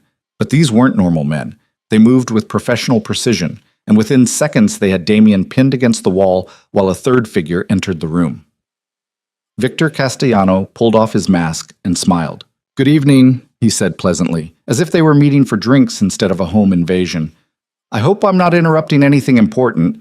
"Let her go," Damien snarled, still struggling against the men holding him. "This is between you and me. Lila has nothing to do with it." "On the contrary, Lila has everything to do with it." Castellano approached her, and Lila tried to back away, but her legs hit the bed, and she had nowhere else to go. "You cost me my organization, Ms. Hart, my freedom. My sister is facing 30 years in federal prison because of the testimony you provided. That kind of damage requires compensation." "What do you want?" Lila's voice came out steadier than she felt. "Justice. Symmetry. You took something precious from me, so I'm going to take something precious from you." Castellano's gaze dropped to her stomach. "An eye for an eye, as they say." Pure terror flooded through Lila. "No, please, the baby didn't do anything to you. This isn't—" "Relax," Castellano interrupted. "I'm not a monster. I'm not going to hurt a child." He pulled out a gun and pointed it at Damien instead. "But I'm going to make Damien Crowe watch everything he loves burn before I kill him, starting with the illusion that he can protect you." "Victor, don't do this," Damien said, and Lila heard genuine fear in his voice for the first time. "You want revenge? Take it out on me. Torture me, kill me, whatever you need. But leave her alone, please." "Begging doesn't suit you." Castellano cocked the gun. "Here's what's going to happen. My men are going to take Lila somewhere secure, somewhere you'll never find her. And you're going to spend the rest of your very short life knowing that your wife and child are out there, terrified and alone, because you weren't strong enough to save them." "I'll hunt you down," Damien said quietly. "I'll find you wherever you hide, and I'll make you regret ever touching her." "I'm counting on it." Castellano gestures to his men. "Take her, and if Damien tries to follow, shoot him in the knees. I want him alive for now, but mobility is optional." The men moved toward Lila, and she felt panic clawing up her throat. This couldn't be happening. They'd won. Castellano was supposed to be in prison, and she and Damien were supposed to be safe, and their baby was supposed to grow up in a world without this kind of violence. But the world didn't care what was supposed to happen. One of the men grabbed Lila's arm, and she tried to fight, tried to scream, but a hand clamped over her mouth, and suddenly she was being dragged toward the shattered window. Through the smoke and chaos, she saw Damien struggling with inhuman strength, saw blood on his face where someone had hit him, saw the desperation in his eyes. Then the world tilted. The man holding Lila suddenly released her and stumbled backward, a dark stain spreading across his tactical vest. The sound of the gunshot came a half-second later, sharp and impossibly loud in the enclosed space. More shots followed, and the second masked man went down. Lila hit the floor and covered her head, trying to make herself as small as possible while gunfire erupted around her. When the shooting stopped, she looked up to see Marcus Vance standing in the doorway with a rifle, flanked by 4 men in matching tactical gear. The room was a war zone, smoke still hanging in the air, glass crunching underfoot, bodies bleeding on the expensive carpet. Castellano was gone. Damien! Marcus crossed the room in 3 strides, checking Damien for injuries. Are you hit? I'm fine. Lila, where's Lila? I'm here, Lila managed, though her voice sounded distant even to her own ears. I'm okay. Damien was beside her in an instant, hands running over her body, checking for wounds, for blood, for any sign that she'd been hurt. The baby? Is the baby? Moving, Lila said, pressing his hand to her stomach where she could feel frantic kicks. Scared, I think, but alive. We need to evacuate, Marcus said grimly. Castellano won't have come alone. There could be more of his people in the building. He was right. As they made their way out of the penthouse, they encountered 2 more of Castellano's men in the hallway. Marcus's team handled them with brutal efficiency, but Lila could hear more footsteps echoing up the stairwell, more voices coordinating in the kind of tactical shorthand that meant professional mercenaries. This isn't just revenge, Damien said as they descended the emergency stairs. This is a military operation. Castellano must have called in every favor he had, hired every gun he could afford. He liquidated assets, one of Marcus's men confirmed. We intercepted communications about wire transfers totaling $15 million to various offshore accounts. He's funding a private war. They burst out of the stairwell into the hotel's underground parking garage, where 3 armored vehicles waited with engines running. Marcus practically threw Lila into the middle vehicle, Damien climbing in beside her while armed guards filled the other seats. The convoy pulled out with a screech of tires, and Lila caught a glimpse of more masked figures running toward them before the vehicles accelerated up the exit ramp and onto the street. Behind them, the sound of gunfire echoed through the parking structure. Where are we going? Lila asked. The harbor, Marcus said from the driver's seat. We have a boat standing by. Once we're on the water, Castellano will have a much harder time reaching us. And then what? We run forever? We run until we can figure out how to end this permanently. Marcus took a corner hard enough to throw everyone against their seatbelts. The federal government has issued a warrant for Castellano's arrest for tonight's attack. His bail has been revoked, but he's got resources and connections we're still mapping. Until we know the full extent of his operation, the safest place for you is somewhere he can't reach. The drive to the harbor took 15 minutes that felt like hours. Lila kept expecting more vehicles to appear, more gunfire, more violence.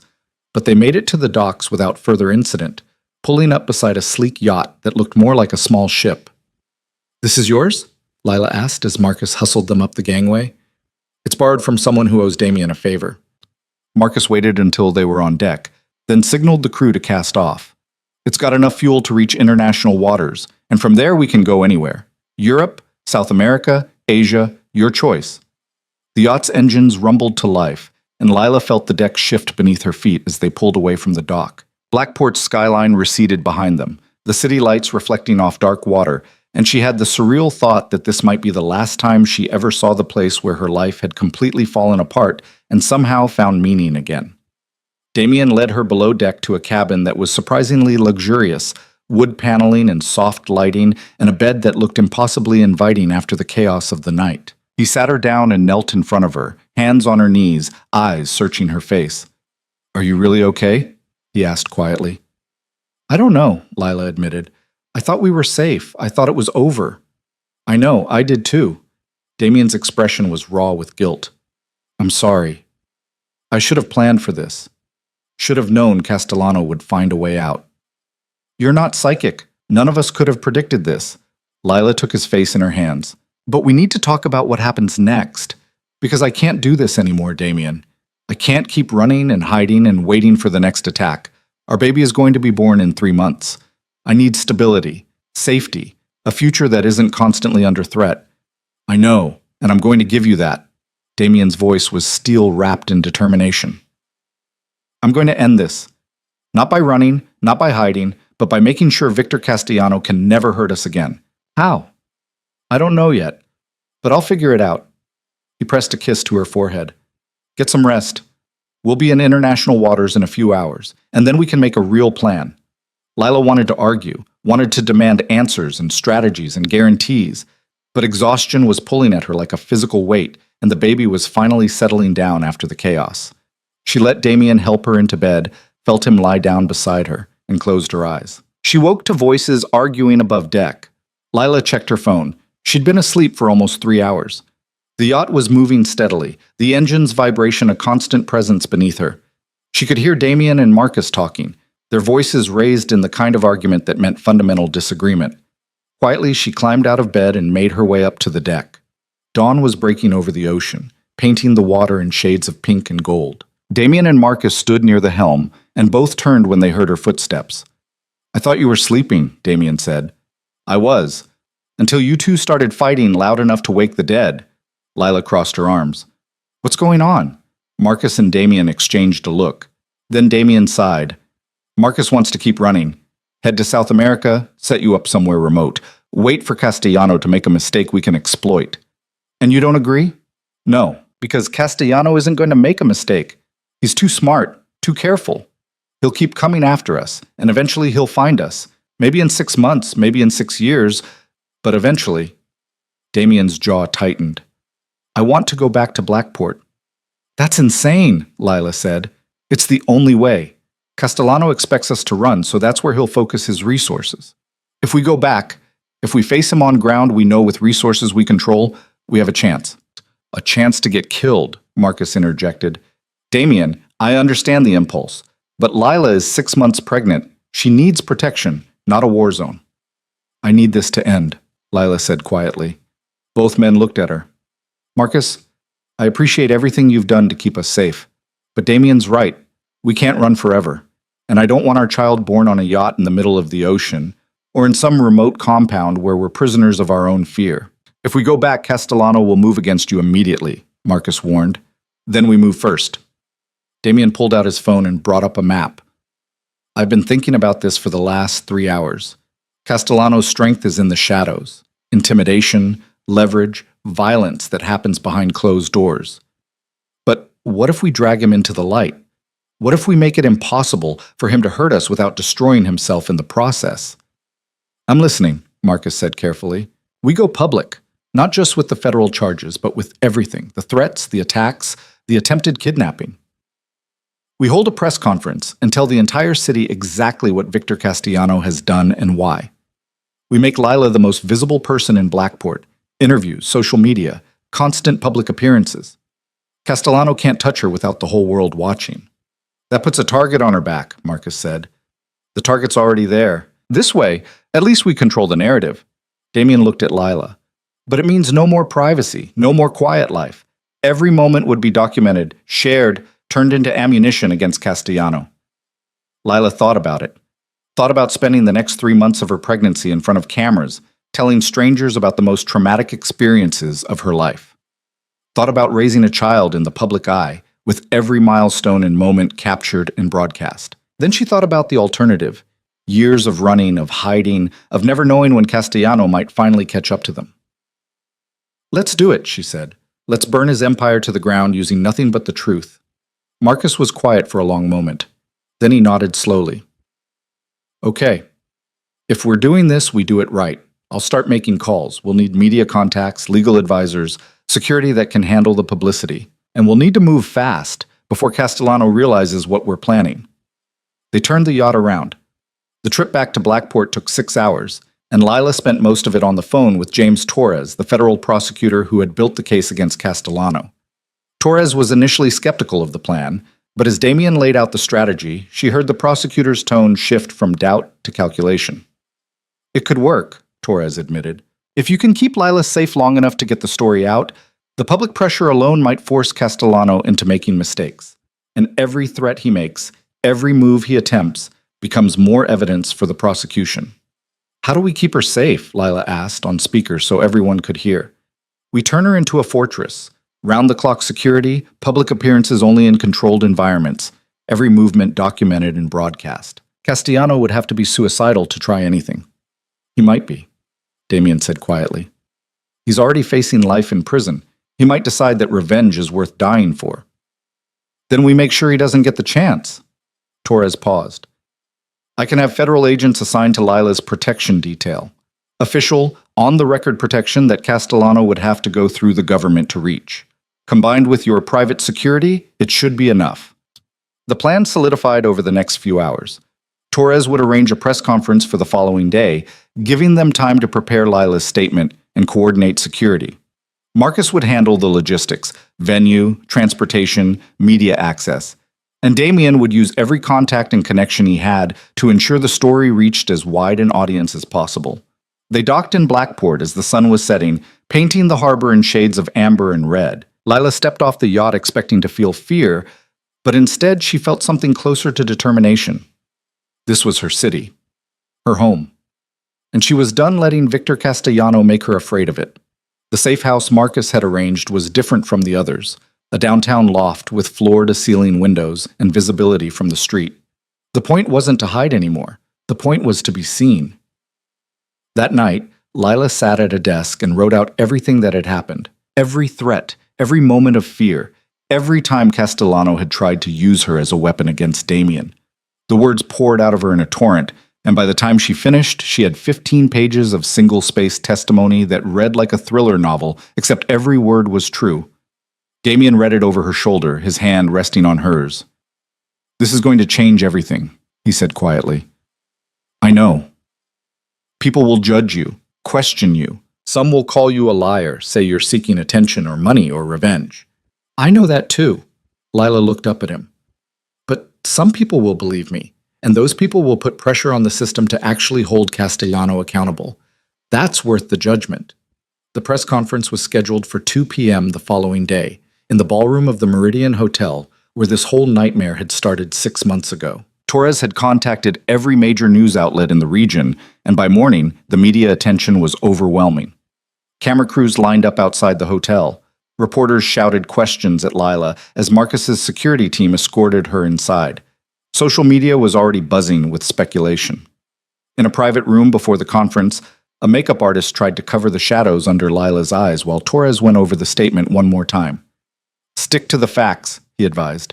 "Don't embellish, don't speculate, just tell your story exactly as it happened. The truth is damning enough." "What if Castellano shows up?" Lila asked. "Then we arrest him on the spot. He's violating bail conditions just by being in the same building as you." Torres smiled grimly. "Honestly, I'm half hoping he tries something. It would make the case that much easier." At 2 p.m. exactly, Lila walked into the ballroom and faced a wall of cameras. The room was packed. Reporters, cameras, federal agents in dark suits, and what looked like half of Blackport's legal community. Damien stood off to one side with Marcus, both watching her with expressions of fierce pride. Torres sat at the table beside her, lending official weight to her testimony. Lila adjusted the microphone, took a breath, and began to speak. "My name is Lila Hart. 6 months ago, I was married to Damien Crow. 3 weeks into our marriage, that relationship was used as a weapon by a man named Victor Castellano to extort and threaten my husband. Today, I'm here to tell you exactly what Castellano did and why he needs to face justice for it." She read her statement slowly, clearly, making eye contact with the cameras and the reporters. She described the surveillance, the threats, the divorce that had been orchestrated to protect her. She talked about discovering her pregnancy and about Castellano's plan to use her unborn child as leverage. And she described in precise detail the attack on the penthouse, the attempted kidnapping, the violence that had almost cost her and her baby their lives. When she finished, the room was silent. Then the questions started. Dozens of reporters shouting over each other, cameras flashing, the noise almost overwhelming. Torres fielded most of them, but some were directed at Lila specifically. "Ms. Hart, why are you coming forward now?" "Because I'm tired of being afraid. Because my baby deserves to grow up in a world where men like Victor Castellano can't terrorize people without consequences." "Are you seeking financial compensation?" "No, I'm seeking justice. Mr. Castellano's lawyers claim you're lying, that this is a fabrication designed to cover up your husband's criminal activities. How do you respond?" Lila looked directly into the camera. "I have documentation, surveillance footage, federal testimony, medical records showing the stress this situation has put on my pregnancy. Victor Castellano can call me a liar all he wants, but the evidence speaks for itself." The press conference lasted 90 minutes. By the time it ended, Lila's story was trending on social media, picked up by national news outlets, and generating exactly the kind of public outrage Torres had predicted. The pressure on the federal court system to deny Castellano's bail became immediate and intense. But the reaction from Castellano himself was even faster. Lila was in the car with Damien and Marcus, heading back to the safe house, when Marcus's phone rang. He listened for a moment, his expression darkening, then put the call on speaker. "Say that again," he said. Agent Chen's voice filled the car. Castellano just posted a video response on social media. "You need to see this." Marcus pulled it up on his tablet.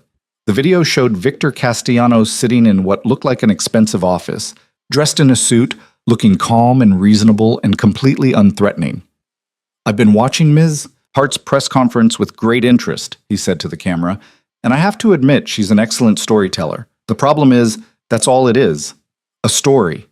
I have never threatened Ms. Hart. I have never attempted to kidnap her. And the so-called attack on the penthouse was actually a home invasion by unknown assailants that I had nothing to do with." He leaned forward, his expression sympathetic. "I understand Ms. Hart is under tremendous stress.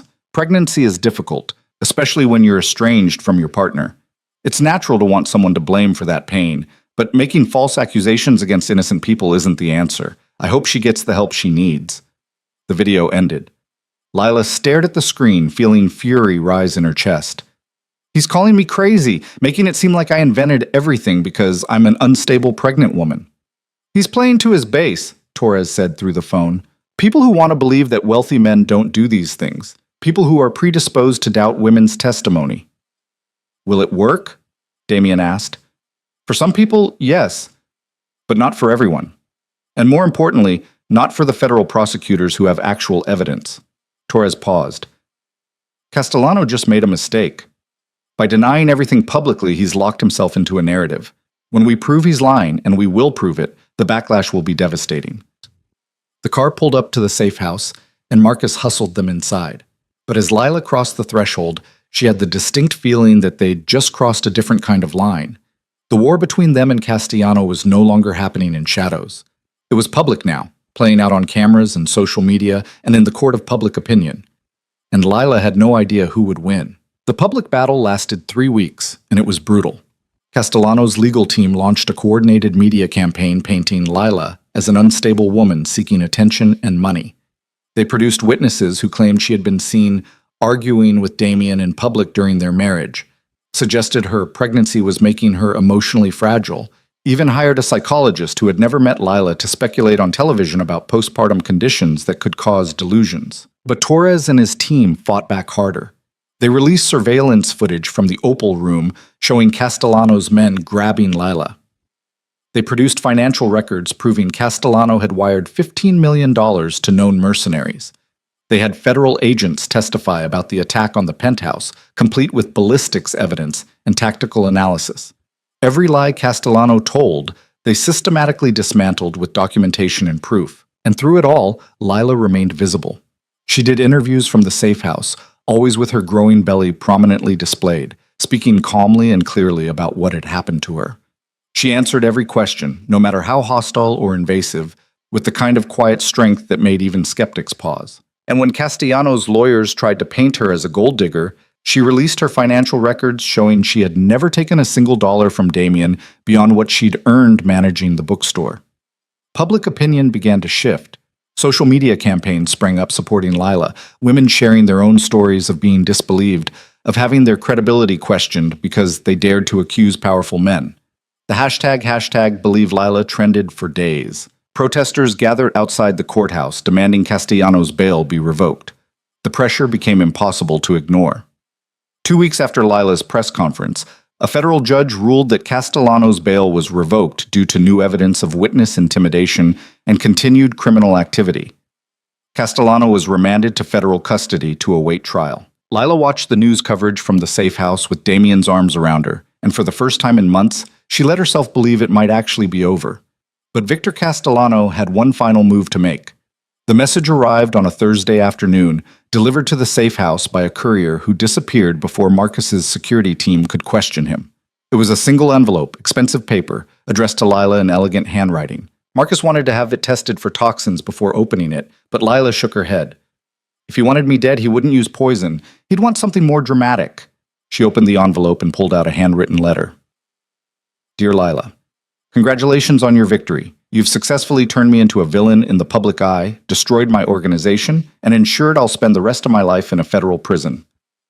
Well done. But here's what you need to understand. You didn't win because you were smarter or stronger or more righteous. You won because I allowed you to win. Because the game was never about destroying you or Damien. It was about proving a point. Power isn't real unless someone is willing to fear it. Love isn't real unless someone is willing to sacrifice for it. You and Damien have both now. You've proven you'll do anything to protect each other and that child you're carrying. That's admirable. It's also weakness. Because now I know exactly how to hurt you, should I ever choose to. Not today, not tomorrow, but someday. Maybe when your child is 5 years old and starting school. Maybe when they're 16 and learning to drive. Maybe when they're 30 and have children of their own. The fear will always be there, Lila. Every time you hear a noise in the night, every time someone looks at your child too long, every time something feels wrong, you'll wonder if it's me, if I've decided it's time to collect on the debt you owe me for destroying my life. That's the real sentence I'm giving you, not death, not violence, just the knowledge that you'll never truly be safe, that you'll spend the rest of your life looking over your shoulder, wondering when I'll come for what you took from me. Sleep well. Victor Lila's hands were shaking by the time she finished reading. Damien took the letter from her, read it, and his face went white with rage. He's trying to terrorize you, he said. Even from prison, he's trying to maintain control. And it's working, Lila whispered, because he's right. How do we ever feel safe knowing he's out there, planning and waiting? Marcus had been reading over Damien's shoulder. Now he pulled out his phone. I'm calling Torres. This letter is a direct threat. It's evidence of witness intimidation. Castellano just violated federal law from inside a prison cell. It won't matter, Lila said dully.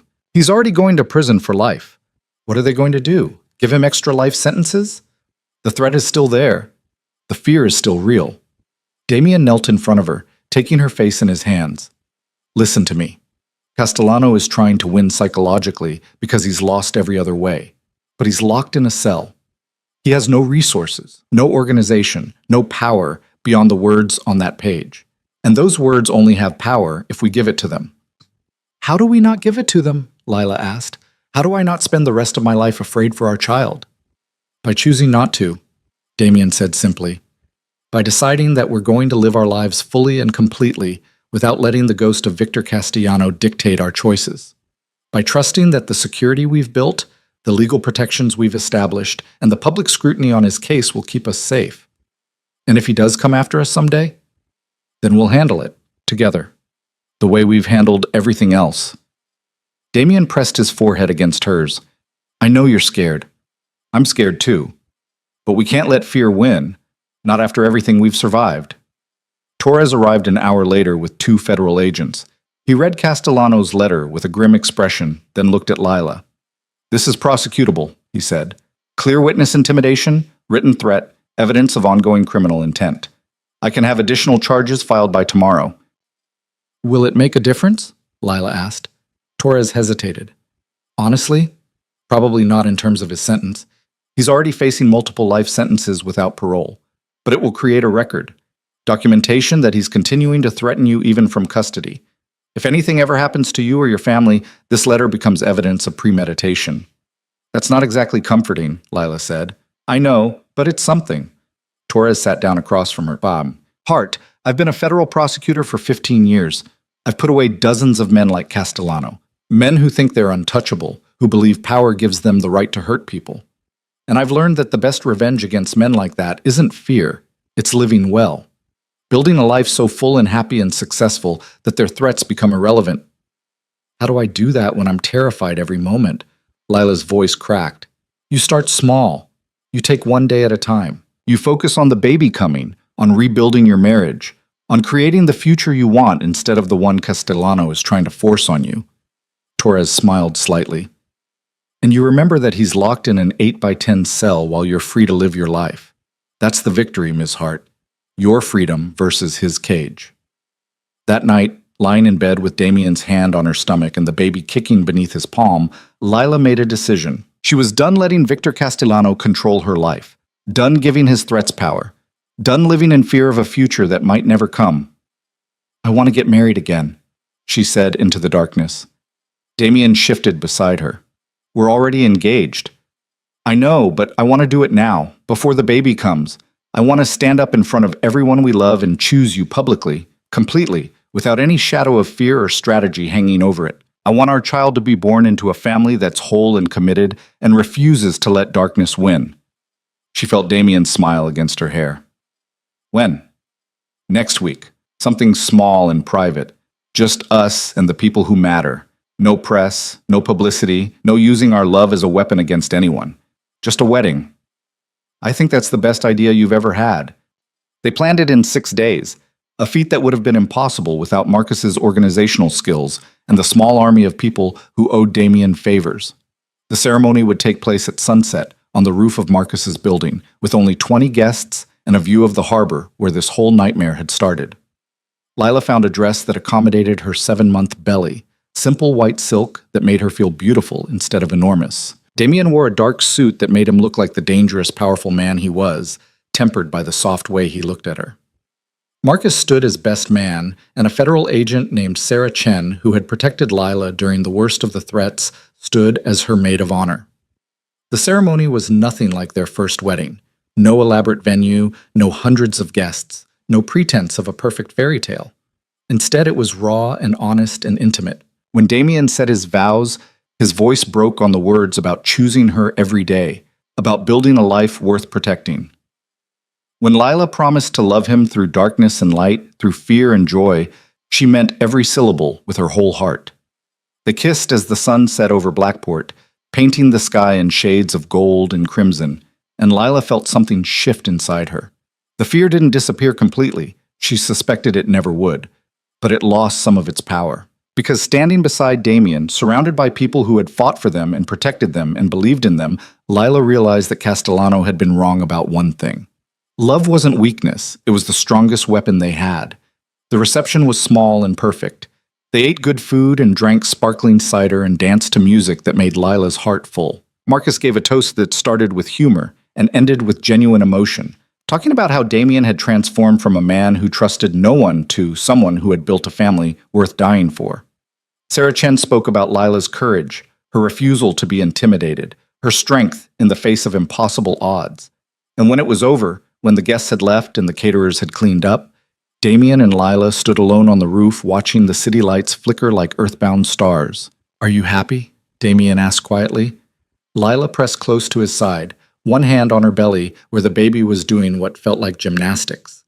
"I'm terrified and exhausted and still processing trauma that's going to take years to fully heal from," she said honestly. "But yes, I'm happy because I'm here with you and we're building something real, and that matters more than the fear." "I love you," Damien said. "I'm going to spend the rest of my life making sure you never regret choosing me." I could never regret it. Even with everything that's happened, the divorce, the threats, the fear, I'd do it all again if it meant ending up here with you. 2 months later, on a cold morning in early December, Lila went into labor. The contractions started at dawn, and by noon she was in the hospital with Damien gripping her hand and Marcus coordinating security outside her room like they were protecting a head of state. Federal agents stood guard in the hallways. The hospital had been vetted and secured. Every doctor and nurse had been background checked. But when their daughter finally arrived after 14 hours of labor, screaming and perfect and impossibly small, all the security in the world couldn't compare to the feeling of holding her for the first time. "She's beautiful," Damien whispered, tears streaming down his face as he looked at the tiny human they had created. "She's perfect." "What should we name her?" Lila asked, exhausted but euphoric. They had debated names for months without deciding. But looking at their daughter's face, determined and fierce, even at only minutes old, Damien smiled. "Hope," he said. "Her name is Hope." And it was perfect. The first few weeks of Hope's life passed in a blur of sleepless nights and overwhelming love and the kind of bone-deep exhaustion that came with caring for a newborn. Lila had expected to feel constantly afraid, checking every shadow, jumping at every noise, convinced that Castellano would somehow reach them despite being locked away. But instead, she found herself too busy and too tired and too completely in love with her daughter to spare much energy for fear. Torres called 3 weeks after Hope's birth with news. "Castellano's trial date has been set," he said, 4 months from now. "We're expecting it to last about 6 weeks, and the evidence is overwhelming. His lawyers are already trying to negotiate a plea deal." "Will you take it?" Lila asked, cradling Hope against her shoulder while the baby slept. Only if it involves consecutive life sentences with no possibility of parole. Nothing less. Torres paused. How are you holding up? Better than I expected. Being a mother is terrifying in all new ways, but at least these are normal fears, diaper blowouts and sleep deprivation instead of hitmen and kidnapping. Torres laughed. That's progress. Has Castellano attempted any contact? No, and honestly, I think he's realized that threatening us only strengthens the case against him. His lawyers probably told him to stay silent. Good. Keep it that way. Focus on your family. Let the legal system handle Castellano. Lila did exactly that. She threw herself into motherhood with the same intensity she'd once put into surviving. She learned to function on 3 hours of sleep. She mastered the art of breastfeeding while eating takeout with her free hand. She discovered that the sound of Hope's laughter could make the worst day instantly better. Damien proved to be a better father than even Lila had hoped. He changed diapers at 3 a.m. without complaint. He walked Hope around the apartment for hours when she wouldn't sleep. He sang off-key lullabies and made silly faces and looked at their daughter like she was the most miraculous thing he had ever seen. And slowly, carefully, they built a life. Damien made good on his promise to walk away from the darker parts of his empire.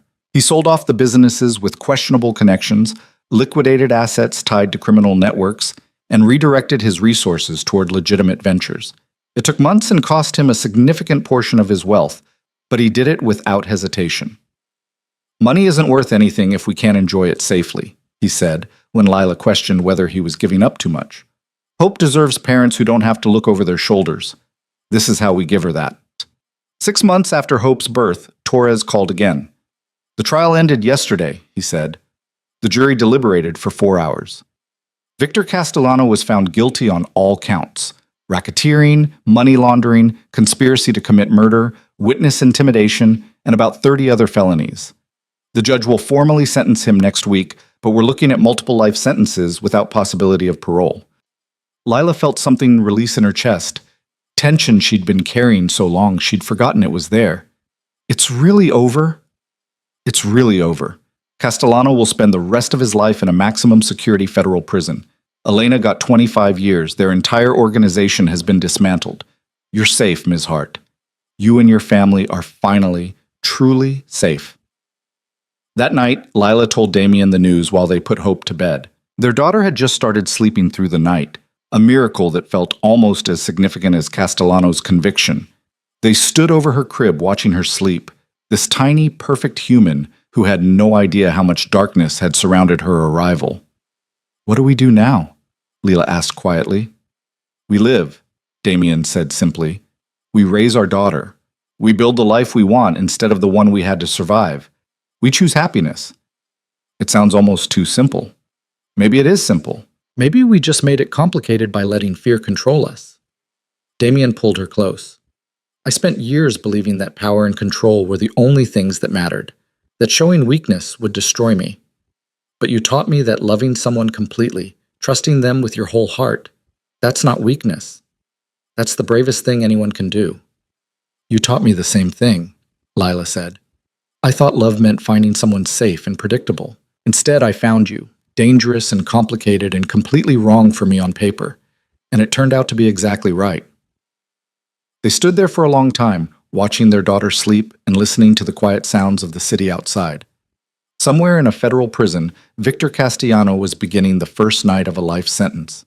Somewhere in the world, other people were facing their own battles against darkness and fear. But here, in this moment, Lila and Damien were simply a family, safe, whole, together.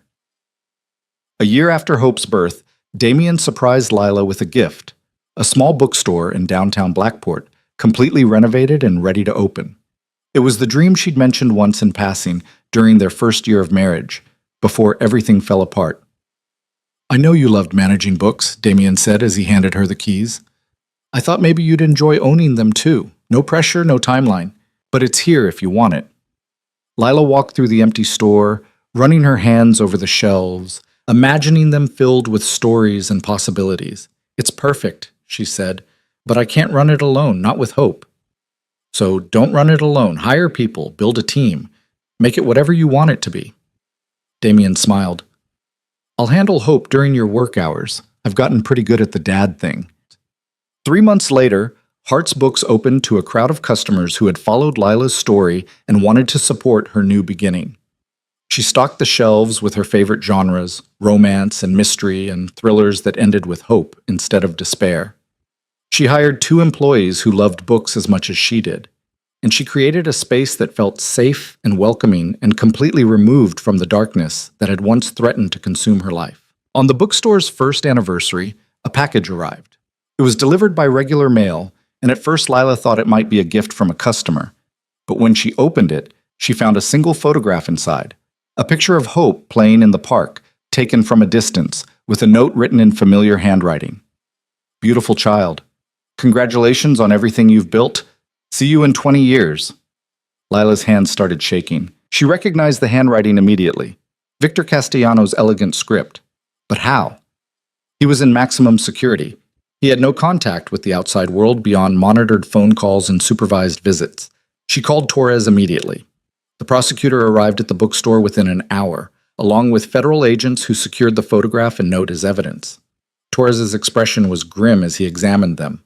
"This is a problem," he admitted. "Castellanos shouldn't have access to the outside world like this. Someone helped him, either a corrupt guard or a visitor who smuggled the photo out."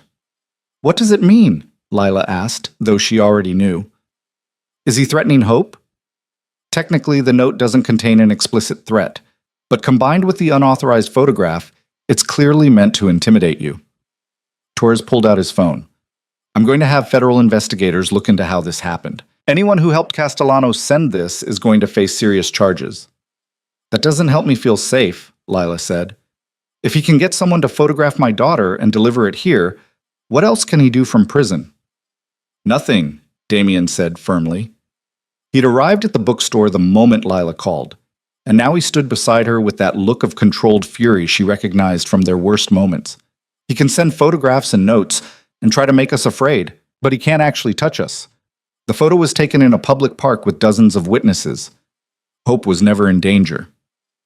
"This time," Lila said. "But what about next time? What about 20 years from now, when he's had decades to plan and scheme and build new networks?" Marcus, who had come with Damien, spoke up. "Then we adapt. We maintain security protocols. We stay vigilant, but we don't let this destroy the life you've built. That's exactly what Castellano wants, to steal your peace, even from behind bars." The federal investigation into the photograph took 3 weeks and resulted in the arrest of a prison guard who had been accepting bribes from Castellanos' remaining associates. The guard was fired and charged with federal crimes. Castellano was moved to an even more secure facility with stricter monitoring protocols. But the fear lingered. Lila found herself checking over her shoulder constantly, scanning crowds for threats, lying awake at night imagining worst-case scenarios. It was affecting her sleep, her work, her ability to enjoy the life she'd fought so hard to build.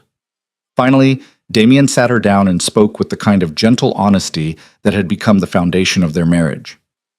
"You need to talk to someone, Volk," he said. "A professional. Someone who can help you process the trauma and fear." "I'm fine," Lila protested. "You're not fine. You're surviving, which is different, and you've been surviving for so long that you've forgotten what it feels like to truly live without fear." Damien took her hands. "I've already found someone, a therapist who specializes in trauma and PTSD. She's helped other people who've been through situations like ours. Will you at least meet with her?" Lila wanted to refuse, wanted to insist she could handle this on her own, but looking at Damien's concerned face, thinking about Hope growing up with a mother who flinched at shadows, she realized he was right. "Okay," she said quietly. "I'll try." Therapy was harder than Lila expected and more helpful than she could have imagined. Over months of sessions, she worked through the trauma of the threats, the divorce, the fear that had defined so much of her life. She learned coping mechanisms for anxiety. She practiced being present instead of constantly scanning for danger. And slowly, painfully, she began to heal. The therapist helped her understand that what she was experiencing was normal, that anyone who had survived what she'd been through would struggle with fear and hypervigilance. But normal didn't mean permanent. With work and time and support, she could reclaim her sense of safety. Damien started therapy too, dealing with his own guilt and trauma from the choices he'd made. They did couples counseling together, learning how to communicate about fear without letting it control them, how to support each other through the hard moments. how to build a marriage based on trust instead of survival. Hope turned 2, then 3, then 4. She grew into a bright, curious child with her father's determination and her mother's kindness. She knew nothing about Victor Castellano or the darkness that had surrounded her birth. To her, the world was safe and full of wonder, and Lila worked hard to keep it that way. The bookstore thrived. Lila expanded to include a cafe and a space for community events, author readings, book clubs, story time for children. It became a gathering place for people who loved stories, and Lila found deep satisfaction in creating something beautiful out of the ashes of her trauma. Damien built something too, a foundation dedicated to helping victims of organized crime rebuild their lives. He used his resources and connections to provide legal support, security consulting, and financial assistance to people trying to escape dangerous situations. It was his way of transforming the power he'd once used for questionable purposes into something that actually helped people. 5 years after Castellano's conviction, Torres called with unexpected news. "Victor Castellano died this morning," he said without preamble. "Heart attack in his cell." He was 53 years old. Lila sat down heavily, not sure what she was feeling. Relief? Vindication? Something more complicated that didn't have a name? "Are you certain?" she asked. "Absolutely. I've seen the death certificate and the coroner's report. It was natural causes. Years of stress and poor health caught up with him." Torres paused. "He's gone, Ms. Hart. The threat is over, permanently." After she hung up, Lila walked into the bookstore's back office where Damien was doing paperwork. She told him the news and watched his face cycle through the same complicated emotions she was experiencing. "How do you feel?" he asked. "I don't know. I thought I'd feel triumphant or relieved or something. Instead, I just feel tired. Like I've been carrying a weight for so long that even though it's gone, I still feel its absence." Lila leaned against his desk. "Is it wrong that I'm not celebrating?" No, he was still a human being, even if he was a terrible one. It's okay to feel complicated about his death. Damien pulled her into his arms. But it means you're finally truly free. No more looking over your shoulder, no more wondering if he'll send another message. It's over. That night, Lila and Damien sat Hope down and told her a simplified version of their story. That there had once been a dangerous man who had threatened their family, but that he was gone now and could never hurt them. Hope listened with wide eyes, processing this information about parents she'd only ever known as loving and safe. "Were you scared?" she asked. "Very scared," Lila admitted. "But we got through it together, and we learned that being brave doesn't mean not being afraid. It means doing the right thing even when you're terrified." "Like when I went to the dentist even though I was scared?" Hope asked. Damien smiled. "Exactly like that. Sometimes being brave looks like fighting monsters, and sometimes it looks like sitting in a dentist's chair. Both count."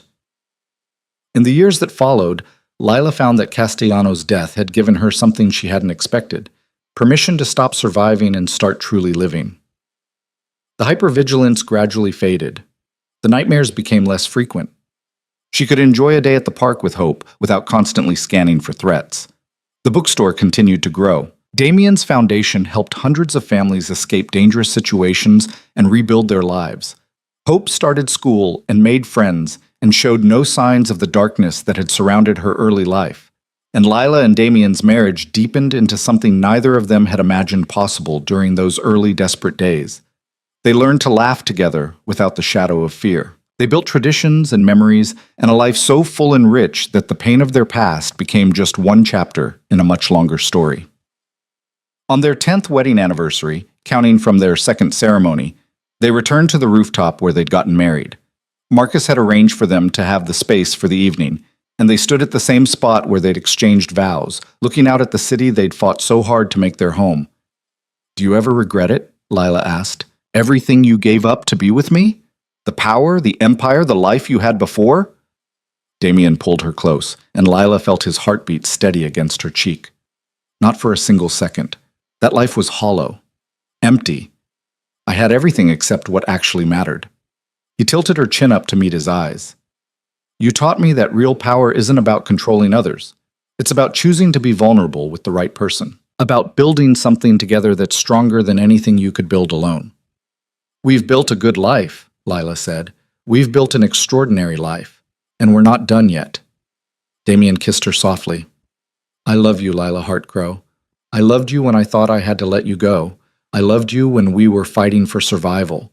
And I love you now, in this quiet moment where we get to simply be together without fear or pressure or anything except choice. I love you too, Lila whispered. I choose you, every day, in every timeline, for the rest of our lives. Below them, Blackport's lights spread out like a constellation of possibilities. Somewhere in the city, Hope was at a sleepover with her best friend, giggling about things only 8-year-olds found funny. The bookstore would open tomorrow to customers who had become like family. The foundation would help another family find safety and hope. And on this rooftop, 2 people who had survived darkness stood together in the light they'd built, proof that love could be stronger than fear, that transformation was possible, and that the future belonged to those brave enough to fight for it. They had started with a divorce meant to save a life. They had survived threats and terror and a war that had tested every limit of their strength. And they had emerged not just intact, but transformed, 2 broken pieces that had somehow fused together into something unbreakable. That was their story. Not the darkness they'd survived, but the light they'd chosen. Not the fear that had threatened to destroy them, but the love that had saved them. And as the sun set over Blackport for the 10,000th time, painting the sky in shades of hope and promise, Damien and Lila held each other close and looked toward a future that was finally, beautifully, completely their own.